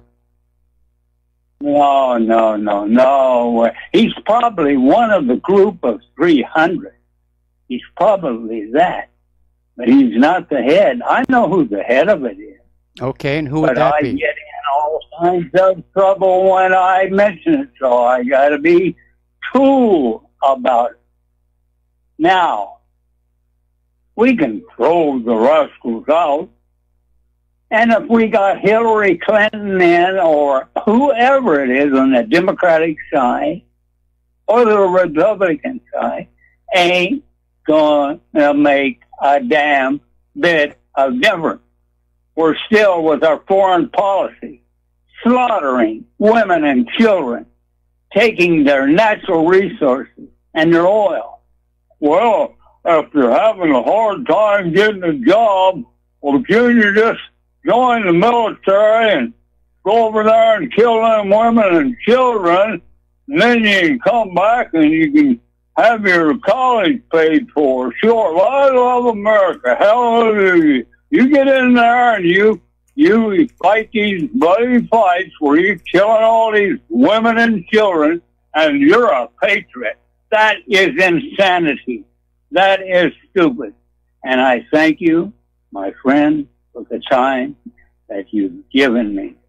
Goodbye. Well, goodbye, and thank you very much. And your timing is perfect because we have to take a break for commercials, and we'll be back with a few more calls, and then we're going to close the lines because I am way, way behind on the news that I need to report today. So we'll be right back. Aloha, America. Welcome back to the show, and I believe next up is Dan in Illinois, or did we already talk to him? No. Okay, Dan, well, welcome to the show, and what is on your mind today? I'll be quick. Do you remember a 1985 Chuck Norris movie, Invasion USA? I remember seeing it. Seeing that the movie existed. I didn't actually watch it. I wasn't the greatest Chuck Norris fan. Well, this one makes sense for what's going on now. You had all these terrorists hit the shore, and they had all these vehicles waiting to disperse them to predetermined sites all over the country to perform their terrorist duties. And it's just so much like that right now, because I want to see, if, you're going to mass charge the border, how many vehicles are going to be, sweeping these people away? Well, like I said earlier, what I think is going to happen is that when these migrants overwhelm the National Guard and just pour on through the border, they're going to be met by buses that are going to take them up to voting districts that are just slightly red, and on the way up there, they're all going to be registered to vote and dropped off there in those districts to turn the districts blue. I think that's what's really going on behind all of this. And again, for whoever's monitoring this show on behalf of the Trump administration, if Trump wants to hang on to the Congress, he'd better stop that migrant horde at the border, because they're going to be turned into instant Democratic voters. Yeah, because it just, that's exactly what happened in the movie. They hit the shores of Florida, and they had the trucks waiting, and they just spread them all over the South, all over the place. And they, did their blowing up of stuff and stuff like that. It's actually a good movie. Everybody looked at it as a Chuck Norris shoot-up. But actually, if you watch it and see how these people do things, there's one line in there where the head terrorist wants to go after Chuck Norris, and the second in command says they will not stand for that. So they had their marching orders to come into here. It makes a lot of sense. Well, we do know that there are likely ISIS terrorists in this group. This is coming from the president of Guatemala himself. And I'm sure that they're not coming to this country, to go shopping and go to church on Sunday. They're going to behave like ISIS. And a lot of them are probably very angry because they're feeling like they were double-crossed by the United States government, which set them all up and supplied them and trained them and supported them in Syria, and then all of a sudden has turned on them. So it's an ugly situation. Yeah. And one more thing, that caller from California. Yep. He's dead on. I drove over the road during the 90s. Yep. And I was in California, LA on a regular basis, a couple times a month, if not more. I never seen tent cities. It had its skid row, always did, in bad areas, but you do not see tents all along the highways.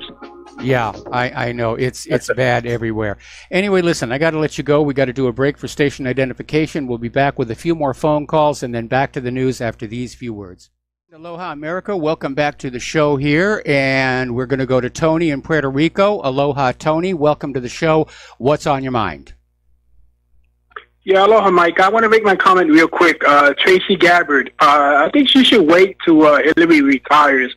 I would hate to see Tracy in Fort Marcy Park, Tulsi. if you know what I mean. Tulsi. I'm sorry. Yeah. Fort Marcy Park, if you know what I mean. Yeah, well, obviously, if Hillary really is going to step into the 2020 race, that's going to be a concern for everybody else who's going to be in the primaries, which are probably going to be rigged for Hillary again. But more and more of the Democratic leadership are saying it really is time for Hillary to just sort of fade away into the sunset, and that one of the purposes of her and Bill's speaking tour is going to be gauging public support. Are they really going to fill the venue with people who are willing to fork over hundreds of dollars for a ticket? And if that does not happen, then the Clintons may realize that they had their shot, they got really close, but that's going to be it. And given that Hillary's medical problems appear to be coming on back, it's not a given. But I like Tulsi. I mean, I've never met her. And I could be just as disappointed in her as I am in Donald Trump. But I think it's time for some new blood. And that's something Tulsi definitely brings in.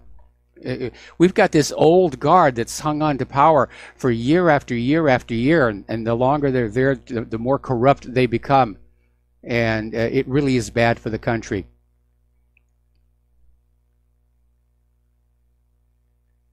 Okay, Tony? All right, I guess Tony left us, and we're going to take one more phone call from Frank in North Carolina. Then we're going to close the phone lines because I got a lot of news to share with you. So, Frank, aloha. Welcome to the show. What's on your mind? Yeah, right. Thanks. With regards to George Soros, maybe he's independent, but I tend not to think so. I think he works for the Rothschilds, but you got to. The way I figure it, even if he doesn't work with the Rothschilds. Okay, because they could take him out anytime they want. So if he does anything that they decide, you know what, that's not really what we want, they can take him out anytime they want. And basically what this all comes down to, and I know I'm not supposed to say this is a Jewish war against America. That's all this is. The caravan, everything else, they've got all their people in all the key gatekeeping and authority positions to where if we even say that there is such a thing as Jewish power, we're done. You can't even speak of it. That's how you know who controls your country. They want to bring down Western civilization. Barbara Lerner Specter is just one of the people out there. We can go listen to it. But for whatever reason, they want to bring us down. And with regards to the H-1B visas or whatever, I don't believe, I agree with you. They're dumbing down the American students. There's no doubt about that. I think it's a lot more conspiratorial than that. I guarantee you, over in India, they have programs and everything set up specifically to target so that they can prepare their people to come in and take our jobs as an act of war against the white race. I appreciate your time. Well, thank you for the phone call, and I don't think it's a war against the white race, although we're certainly hearing rumblings about that here in this country.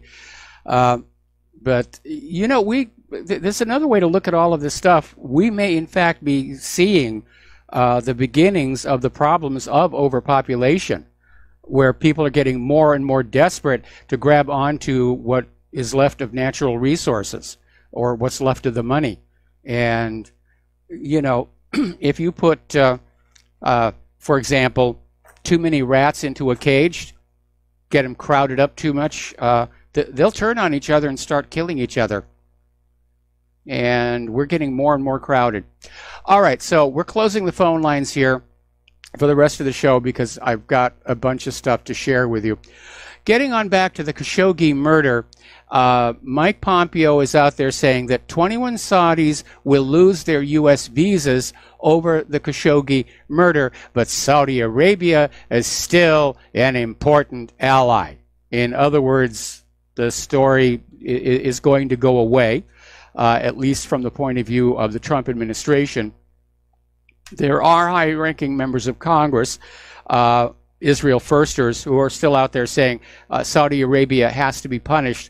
But again, the practical result of Saudi Arabia being punished in any way is that Saudi Arabia will turn away from its relationship with the United States and turn to other countries here. Now, Saudi Arabia has now imposed a travel ban on Khashoggi's family. And the Geneva Council for Human Rights and Justice is calling on the Saudi authorities to lift that travel ban, who was killed inside Saudi consulate in Istanbul, Turkey. All right, we're going to do a shout out now to our on-air affiliates who are just now rejoining the network. The one person who has come out of this whole Khashoggi situation looking good is Turkish President Erdogan, because he has manipulated the story and the media to his advantage. He succeeded in making Saudi Arabia look really, really bad, and he kept the story alive with suggestions of very grisly details to the murder, which may or may not be true, but apparently they have found the remains of the body down a well in the garden of the Saudi consul's home, which is currently sitting empty, in Istanbul. And at one point, the Turkish authorities were blocked from looking further into the well by the Saudis. Now the Saudis have backed off and said, yeah, go ahead, take a look here. Story coming out of Russia Insider. Saudi Arabia gets a friend in need, Russia. And so here is exactly what I was warning about. If the United States gets too heavy-handed with Saudi Arabia, we're going to see Saudi Arabia turn away from the United States. They've already said that if the U.S. hits Saudi Arabia with sanctions, they're going to start mending diplomatic bridges with Iran, which would throw the entire U.S. Mideast policy into the trash can, because the U.S. has been trying to isolate Iran leading up to a potential invasion. And if Saudi Arabia partners up with them, that's a whole different story here. Now, over in Israel, the Israeli lobby, they want the Saudis to get away with this Khashoggi murder. And the reason is that Crown Prince Mohammed bin Salman is seen as Israel's key regional ally. And that may, in fact, be one of the reasons why many within the Saudi royal family are not happy with him. But the Israel lobby is out there saying that, yeah, this story should just kind of go away. And, you know, everybody makes mistakes. And, heck, there's been 70 journalists killed this year, and what's one more? All right, over in Syria, U.S. troops are clashing with Turkish-backed militants near Manbij. And apparently troops of the U.S.-led coalition are fighting with the militias near the city of Manbij, currently controlled by the U.S.-backed Syrian Democratic Forces. So apparently, if I'm reading this correctly, is that the Turkish militants are trying to take control. But here we have the U.S. and Turkey fighting on Syrian soil, and you can see why it gets as confusing as it sometimes does here. Alrighty, John Bolton has announced that Donald Trump will meet with Vladimir Putin next month in Paris. The Democrats are up in arms saying, no, no, no, you can't meet him. You can't meet him. You can't do that. Yeah, I'm sorry, he can. Trump is the head of state, and he gets to do these things. It's part of the job here. Over in Israel, their education minister, Naftali Bennett, is reiterating the idea of Jerusalem as being a shared capital between Israel and a future Palestinian state. He did a interview for Israeli Army radio, and Bennett heads the right-wing Jewish Home Party, basically saying it will not be possible to divide Jerusalem even after 1,000 years. And he ended up by saying, we are a small country, we will not give the Arabs even a centimeter. Well, I'm sorry, the Arabs did used to own that land, and I think sharing might be a better way to go with that. And of course, I know what the Israeli answer is going to be. Read the Bible. God gave us this land. Supposedly, he gave it to the biblical Hebrews, not these transplanted Khazars from Central Asia. Anyway, Israel has decided to deduct the cost of Palestinian prisoner treatment from the Palestinian administration taxes. So it's a little bit of a scam. Israel is arresting Palestinians very often without charge, without trial. They throw them in jail, and now they're going to turn around and say that the Palestinian Authority has to pay for the costs. Cute little moneymaker there. Meanwhile, Jared Kushner is still trying to sell Trump's great peace plan, even though the exact details have not come on out. In fact, the only thing everybody is saying is that both sides would need to make concessions. However, all of the concessions that have been detailed so far are on the part of the Palestinians. In particular, surrendering their right of return to their homes and villages, something that was promised to them by Israel and by the United Nations. And Trump and Kushner are basically exacerbating the starvation blockade by the cutting off of funds to the United Nations. And their approach to this is going to be, give us what we want and we'll let you have back what you had before. And you should be happy with that. And no, the Palestinians are not going to be happy with that. Now, getting on over to that village of Khan al-Ahmar in the occupied West Bank, the planned demolition of the village has generated an international outcry. And as a result, Israel has announced they're going to delay the demolition. And of course, part of the problem is the International Criminal Court's chief prosecutor has warned Israel that forced displacement of the Bedouin residents is likely a war crime. But despite the delay, Israel's government came on out and said that, yes, we're determined. We will destroy Khan al-Ahmar. So they want to evacuate the village and just tear it down to make way for, well, usually it's going to be another Israeli settlement. And by the way, a reminder, under international law, all of those Israeli settlements in the occupied West Bank are illegal. Okay, apparently yesterday there was another confrontation along the eastern boundary of the central Gaza Strip. This has to do with the maritime protests, and a 17-year-old boy was killed by the IDF. Okay, Israel is looking at passing a bill that will link all future cultural funding with loyalty to the state of Israel. And basically that if cultural institutions are not showing enough loyalty to Israel, they will lose their funding. And so this bill will give the finance and culture ministries the power to slash subsidies to any institution presenting work that denies Israel's existence as a democratic and Jewish state, or that marks the state Independence Day as a national day of mourning. So, a little dictatorship there. Over in the Western Pacific here, article out of Zero Hedge. The prospect of a U.S.-China war rising after U.S. warships sailed through the Taiwan Strait. And once again, U.S. warships made this provocative passage through the Taiwan Strait, which is making relations between Washington and Beijing, who are already in the middle of a trade war, even hotter.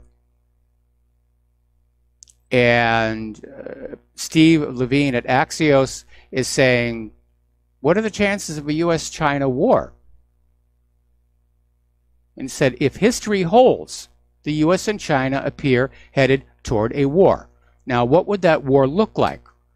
Obviously, the United States does not have the means to physically invade the Chinese mainland and take it over. It is a huge place with a huge population. So would it amount to a blockade, a naval blockade? Well, China's still hooked up with Russia and other countries to the east. Are they talking about just a bombing campaign or missile attack at which China would definitely respond, which is making people on Guam and even here in Hawaii a little bit nervous?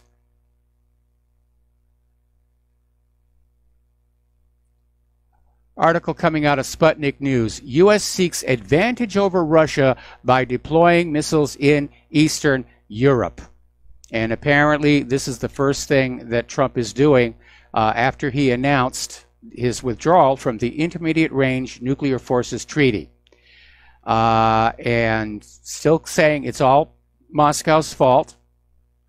But putting missiles in Eastern Europe is a provocation, because that's what led to the Cuban Missile Crisis. Now, unfortunately, when schools talk about the Cuban Missile Crisis, they tend to make it sound like the Soviet Union, just for no reason at all, decided to come over to Cuba and plop these missiles down within 90 miles of the southern tip of Florida. And that's not exactly what happened. The United States was deploying nuclear missiles in Turkey, aimed at Russia, aimed at the Soviet Union. And the Soviet Union wanted to basically achieve parity, saying, if you launch your Turkish nuclear missiles, we will launch the ones we have in Cuba. And we came very dangerously close to having a nuclear exchange over that, but Kennedy was finally able to work a way through that. And the Soviet Union removed their missiles from Cuba. The United States removed their missiles from Turkey. And Khrushchev and Kennedy had this little private understanding that if the United States tried to invade Cuba again, there would be a nuclear strike on the U.S. No questions asked, no time for discussion, that it would just happen. Now, when John F. Kennedy was assassinated, the original trail of evidence pointed to Cuba and Castro as being behind the Kennedy assassination. That's why they had these phony Oswalds going down to the Cuban embassy in Mexico, where he was photographed, or some guy who didn't even look anything at all like Lee Harvey Oswald was photographed going into the embassy. That's why they gave him that Mannlicher Carcano rifle, which was a terrible, terrible weapon, because following the Bay of Pigs, Castro was importing cargo ships full of these very inexpensive Italian rifles and giving them to the Cuban people to be prepared for a second U.S. Invasion. And so the whole point of the Mannlicher Carcano was it was supposed to support the idea that Oswald had gotten this from the Cubans. But Lyndon Johnson knew about the warning from Khrushchev, and he needed to thwart that second invasion. That, you know, the propagandists were trying to rile up the American people. We need to invade Cuba. They killed our president. We're going to do this. So Johnson cooked up the crazed lone nut assassin, the A. Heidel buying the rifle locally, to basically pull the rug out from underneath this effort at a new Cuban invasion, because he knew what that would result in. And I didn't like Lyndon Johnson, especially with his attitude toward the war. But this was one thing that he did right, and it's kind of sad that the history books don't really pay a lot of attention to it. We got to take a break for commercials. We'll be right back. And aloha, America. Welcome back to our show here. And we're basically back in a new Cold War, where governments are plundering their own people to pour it all into weapons. More weapons, better weapons. And one of the areas in which the arms race is becoming more and more visible are the hypersonic weapons. And apparently, in the wake of the U.S. withdrawing from the Intermediate Range Nuclear Forces Treaty, this is going to open up the possibility of developing more of these hypersonic weapons that fit into that range and carry nuclear warheads. According to NPR, over the past year, the U.S., China, and Russia have all stepped up efforts to develop a new kind of missile, a weapon that can fly faster and farther than almost anything currently in use, and it's known as a hypersonic weapon. which means it would travel at 5 times the speed of sound or more. They can strike a target while evading missile defenses and hit almost anywhere without any warning deep inside enemy territory. Now, the reality is that both Russia and China are well ahead of the United States in developing this technology. And again, it's just so angering to see our government just on this warpath when there are so many other things going wrong with this country. I mean, look at the economy. The Dow plunged 609 today. All of the gains of 2018 that Donald Trump was pointing at have now vanished. They have absolutely vanished here.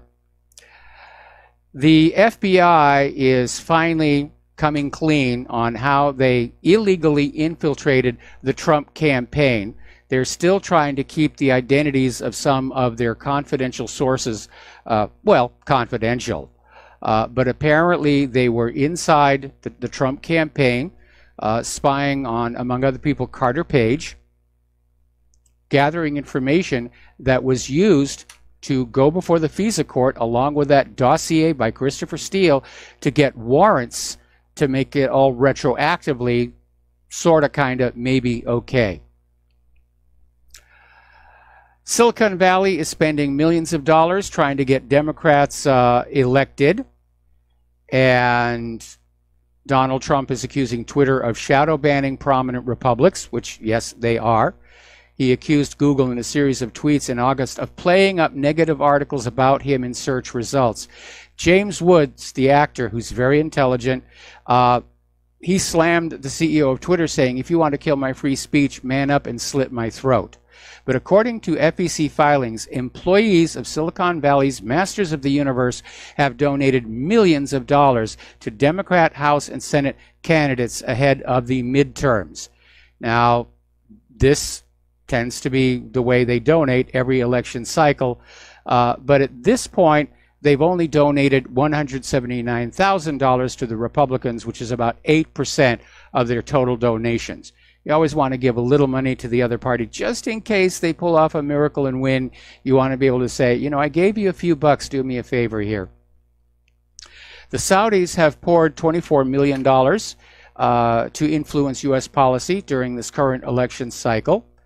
And the Center for Responsive Politics is saying that some $18 million of the $24 million were paid to foreign agents acting on behalf of Saudi interests in 2017, and another $6 million in spending has been reported this year. Meanwhile, nobody is reporting on how much Israel is spending to influence our election cycle. Ever notice that? It's always everybody else. Israel's interference in our domestic politics is there for everybody to see, but nobody dares talk about it. You can't talk about it. Now, earlier this year, the British government was out there screaming, "We suspect Russia is going to try and interfere in our elections," and the media went wild with it. More Russian election meddling. See, it bolsters the idea they were meddling in the U.S. elections. There was no evidence it was happening here in the U.S., and now the British government has admitted that there is no evidence of Russian meddling in the U.K. elections. Okay.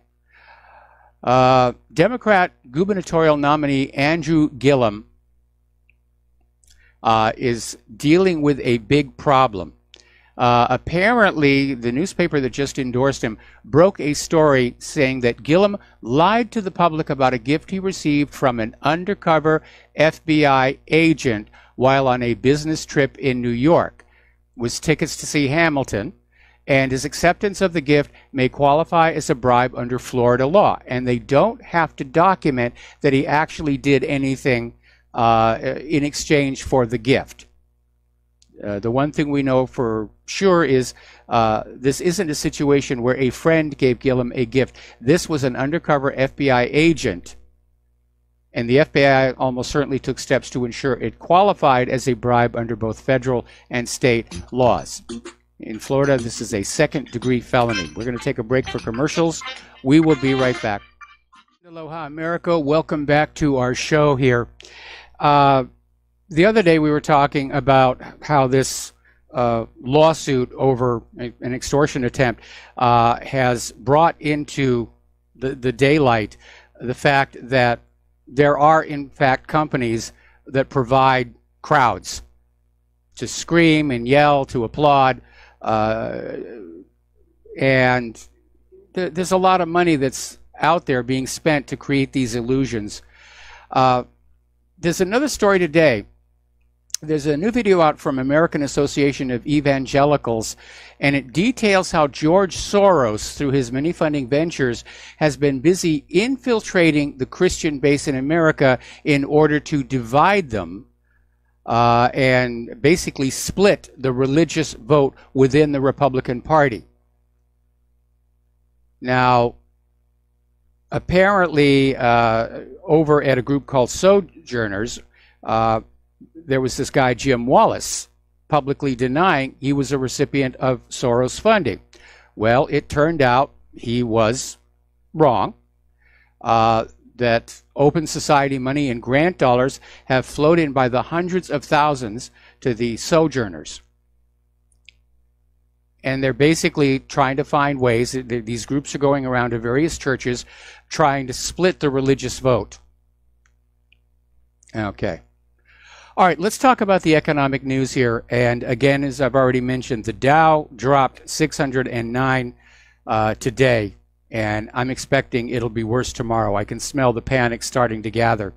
And as of right now, all of the stock market gains for all of this year have now been wiped out. Trump is out there trying to put the blame on the Federal Reserve and the Fed Chairman Jerome Powell, basically saying that every time we do something great, he raises interest rates. And there's no question that increasing the interest rates is going to have a negative impact on the stock market because of the way the market is being manipulated. Now, Morgan Stanley's chief equity strategist, rented lips, Michael Wilson, is warning that U.S. capital markets have hit the tipping point. And that does not sound very good. We keep hearing from all over these experts saying, yeah, it's going to happen. We don't know exactly when it's going to happen, but it might be upon us. And obviously, if the economy were to tank between now and the midterms, the Democrats would seize on it and say, see, Obama started an economic recovery and Donald Trump has absolutely destroyed it. Okay, you've probably been following on the news about this lottery that just kept building and building and building until it became the largest single jackpot ever.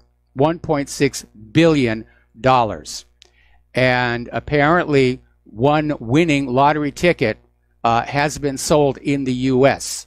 based on the drawing that they had last night. So somebody out there is holding a lottery ticket for $1.6 billion. Of course, it doesn't matter who gets the ticket. The government's a big winner because they come in and scoop up a big chunk of that. But if it should happen to be one of our listeners here, please remember us over here at Republic Broadcasting, and we can always use, a few $1 million. I could use a few $1 million, and that would be a very nice thing to do. Now, on a more serious note, you might be tempted to think that winning a giant lottery prize like that would be a wonderful blessing and your life would be set. But there's a very surprising statistic in that a large number of people who win these giant lottery prizes, they'll go bankrupt after just 5 years because they've got so much money, they're spending it on a scale they can't connect with. And they'll go out and they'll buy new expensive cars and a new expensive house, and without thinking about investing it or banking it, they can get overcommitted, not to mention taken advantage of, and get into trouble. Mohammed El Arian, who's Aldian's chief economic advisor, was on CNBC's Squawk on the Street, and was out there saying the global economy is slowing and it's becoming more divergent, and investors should approach markets that can no longer count on constant support from the central banks. Now that's a very interesting story. The US dollar is weakening, and that is setting silver prices for a breakout, to be followed by gold and palladium prices, although palladium's already up because most palladium comes from Russia, and right now there is a supply crunch. Cryptocurrency giants Coinbase and Circle are forming a joint venture to boost adoption of a dollar-backed digital coin system. And the joint venture is known as the Center Consortium, and they say they want to speed up adoption of cryptocurrencies backed by actual government currencies like the US dollar. Personally, I would have picked a different government currency, but that's where we are on this. Alrighty. Despite all the stuff about Khashoggi, the Saudi Economic Summit, the Davos in the Desert, was apparently a huge success. Crown Prince Mohammed bin Salman was all smiles. Saudis signed some $50 billion in deals. And apparently it worked out very, very well, despite the threat of sanctions and tariffs and so forth and so on here. Over at a weapons show in Paris, France, President Macron is saying that any questions about arms sales to Saudis are off the topic. They're not going to be talked about. Meaning, yeah, Khashoggi is dead, but money is money, and we're going to be selling our weapons to whoever we want. India is starting to offload more U.S. treasuries to boost their national currency, and they are also buying gold.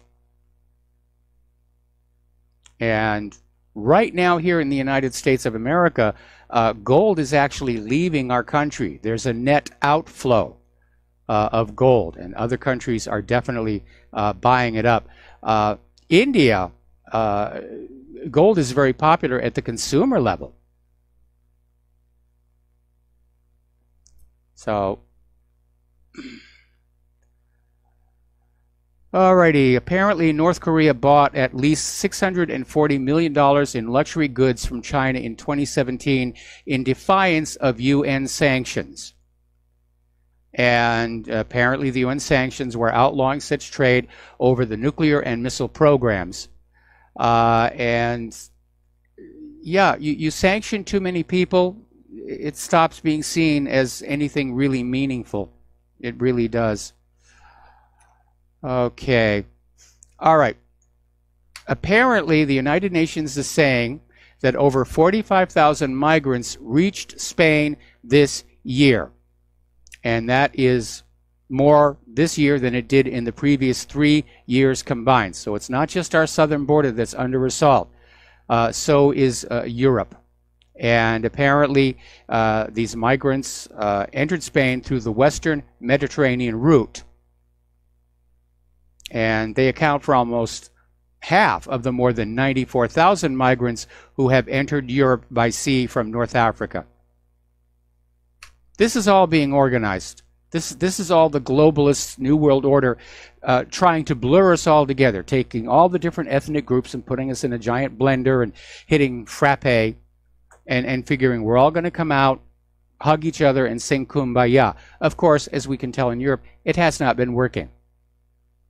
It's causing a huge amount of problems.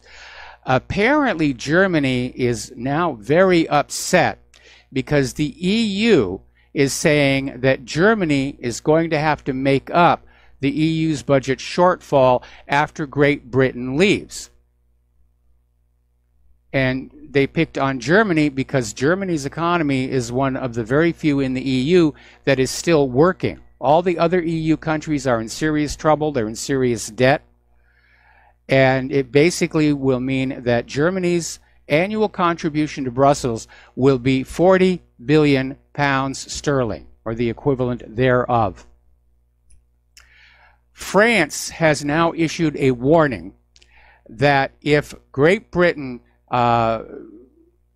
goes ahead with a no-deal Brexit and fails to pay the £39 billion divorce bill demanded by Brussels, that France will shut their end of the Channel Tunnel in Calais. Just close the gates and lock it all up. And of course, that would cause tremendous, tremendous difficulty for Great Britain. So it's getting ugly over there. We were talking before about Common Core. And as you know, a big part of the Common Core program was the ACT test, which was supposed to be this standardized test that was given to all American students. And apparently the ACT scores for the class of 2018 are the worst reported in decades.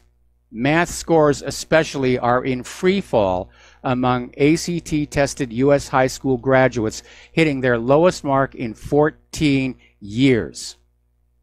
And this was calculated from test scores in all 50 states and the District of Columbia. And the percentage of ACT-tested graduates who met or surpassed the ACT College Readiness benchmark in math fell to the lowest level since 2004. Now, this is a red flag for our country when you look at the importance of math and science skills in the increasingly tech-driven U.S. and global job market. But it's not just the math scores that have parents and educators concerned. Scores in other subjects are also falling. Now, what is going on there? Is it because the schools are having to spend more and more time dealing with multiculturalism and less time teaching? That's one possible explanation. Is it because the kids are looking at the economic realities of this country and thinking, why should I even bother? Or are too many of these kids now on these medications for attention deficit hyperactivity disorder, which is a made-up disease to sell medication? But something is definitely going on here. Twitter has now banned more InfoWars accounts, but for some reason, Louis Farrakhan, he's still allowed to tweet out what he tweets out, which is considered offensive by a lot of people here. And Twitter is now removing accounts that retweet InfoWars material, just shutting them all down. Over at Facebook, as you know, Zuckerberg acknowledged last week that users are spending something like 50 million hours a day less on Facebook around the world, and tried to make it sound like this was a good thing because of Facebook's redesign and other measures they're taking. Personally, when you're dependent on ad revenues, no, that's not a good thing. But Facebook is having a rough year, no question about it. They've had all these scandals involving data security, user privacy, and the spread of misinformation.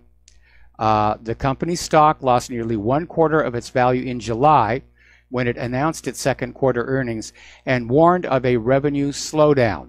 It's down more than 10% on the year.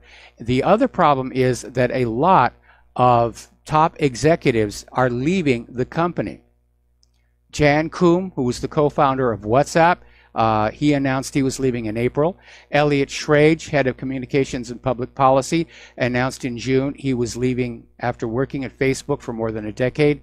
Colin Stretch, Facebook's top lawyer, was leaving after being there for 8 years. Alex Stamos, chief security officer, left the company in August. Dan Rose, the vice president of partnerships, announced his departure in August.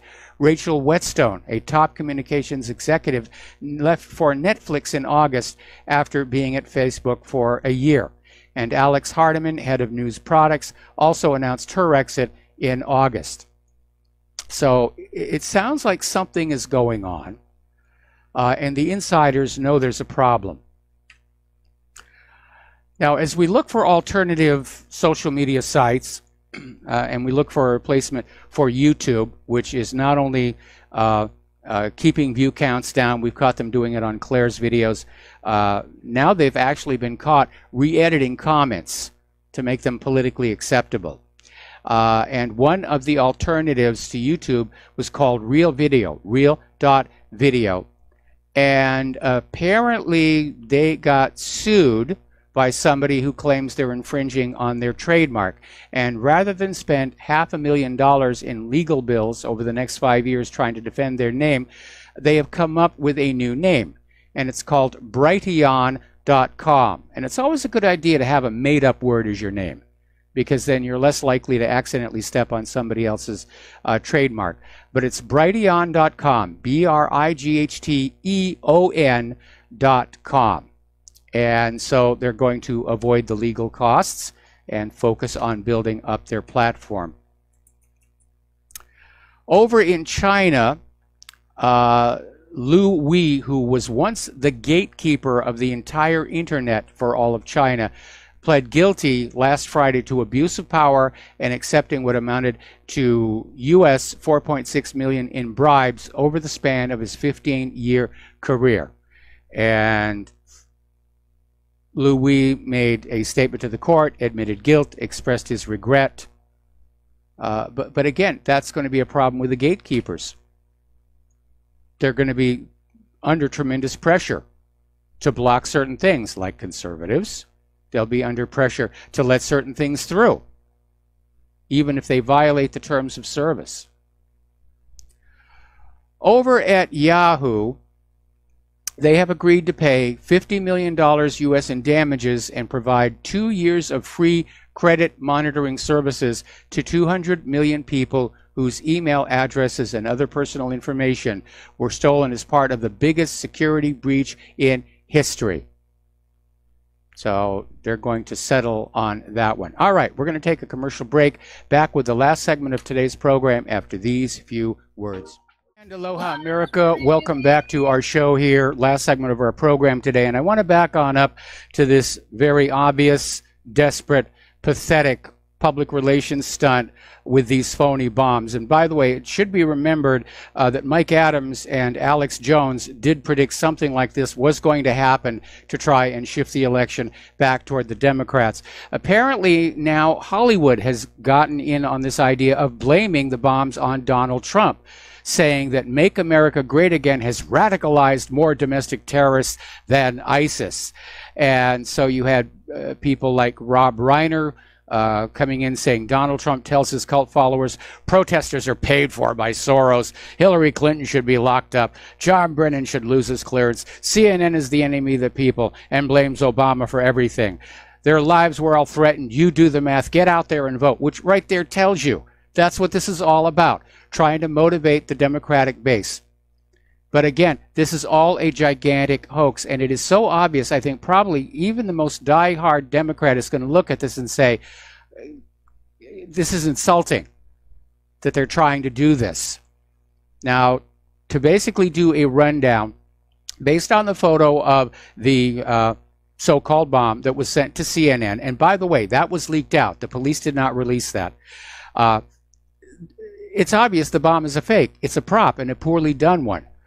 For one thing, there's no battery on it, which you have to set off the blasting cap detonator. The battery that's inside that digital clock doesn't have the amperage to do that.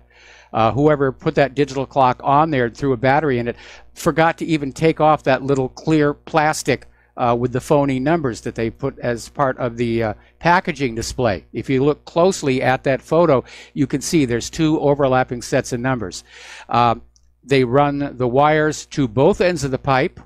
That's not how bombs are made. It's two wires twisted together to one end of the bomb where supposedly the blasting cap is located. And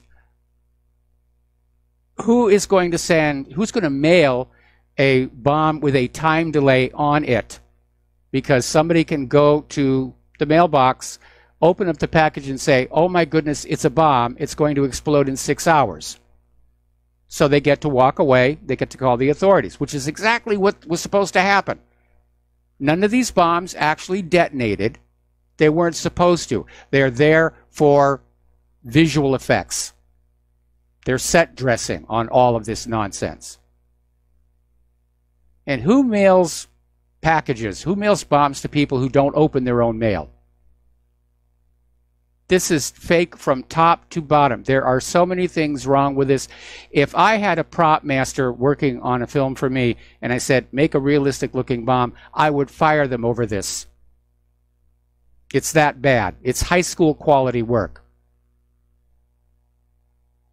And again, they're trying to pump this as hard as they can, but so far from the email I'm receiving, nobody's buying this. And if the Democrats aren't buying it, this may actually backflash, and Democrats are going to stay home saying, I'm tired of being treated like I'm an idiot by the party leadership. I'm just going to stay home tonight. All right, there's the music. Time for me to get on out of here. Please stay tuned for John Stedmiller. He's got lots of interesting things to share with you, I am certain. Please take what you are learning here and share it with everyone that you know, especially the fact that these bombs are very obvious fakes. And please donate to RBN, donate to What Really Happened. We'll be back tomorrow, and aloha, America.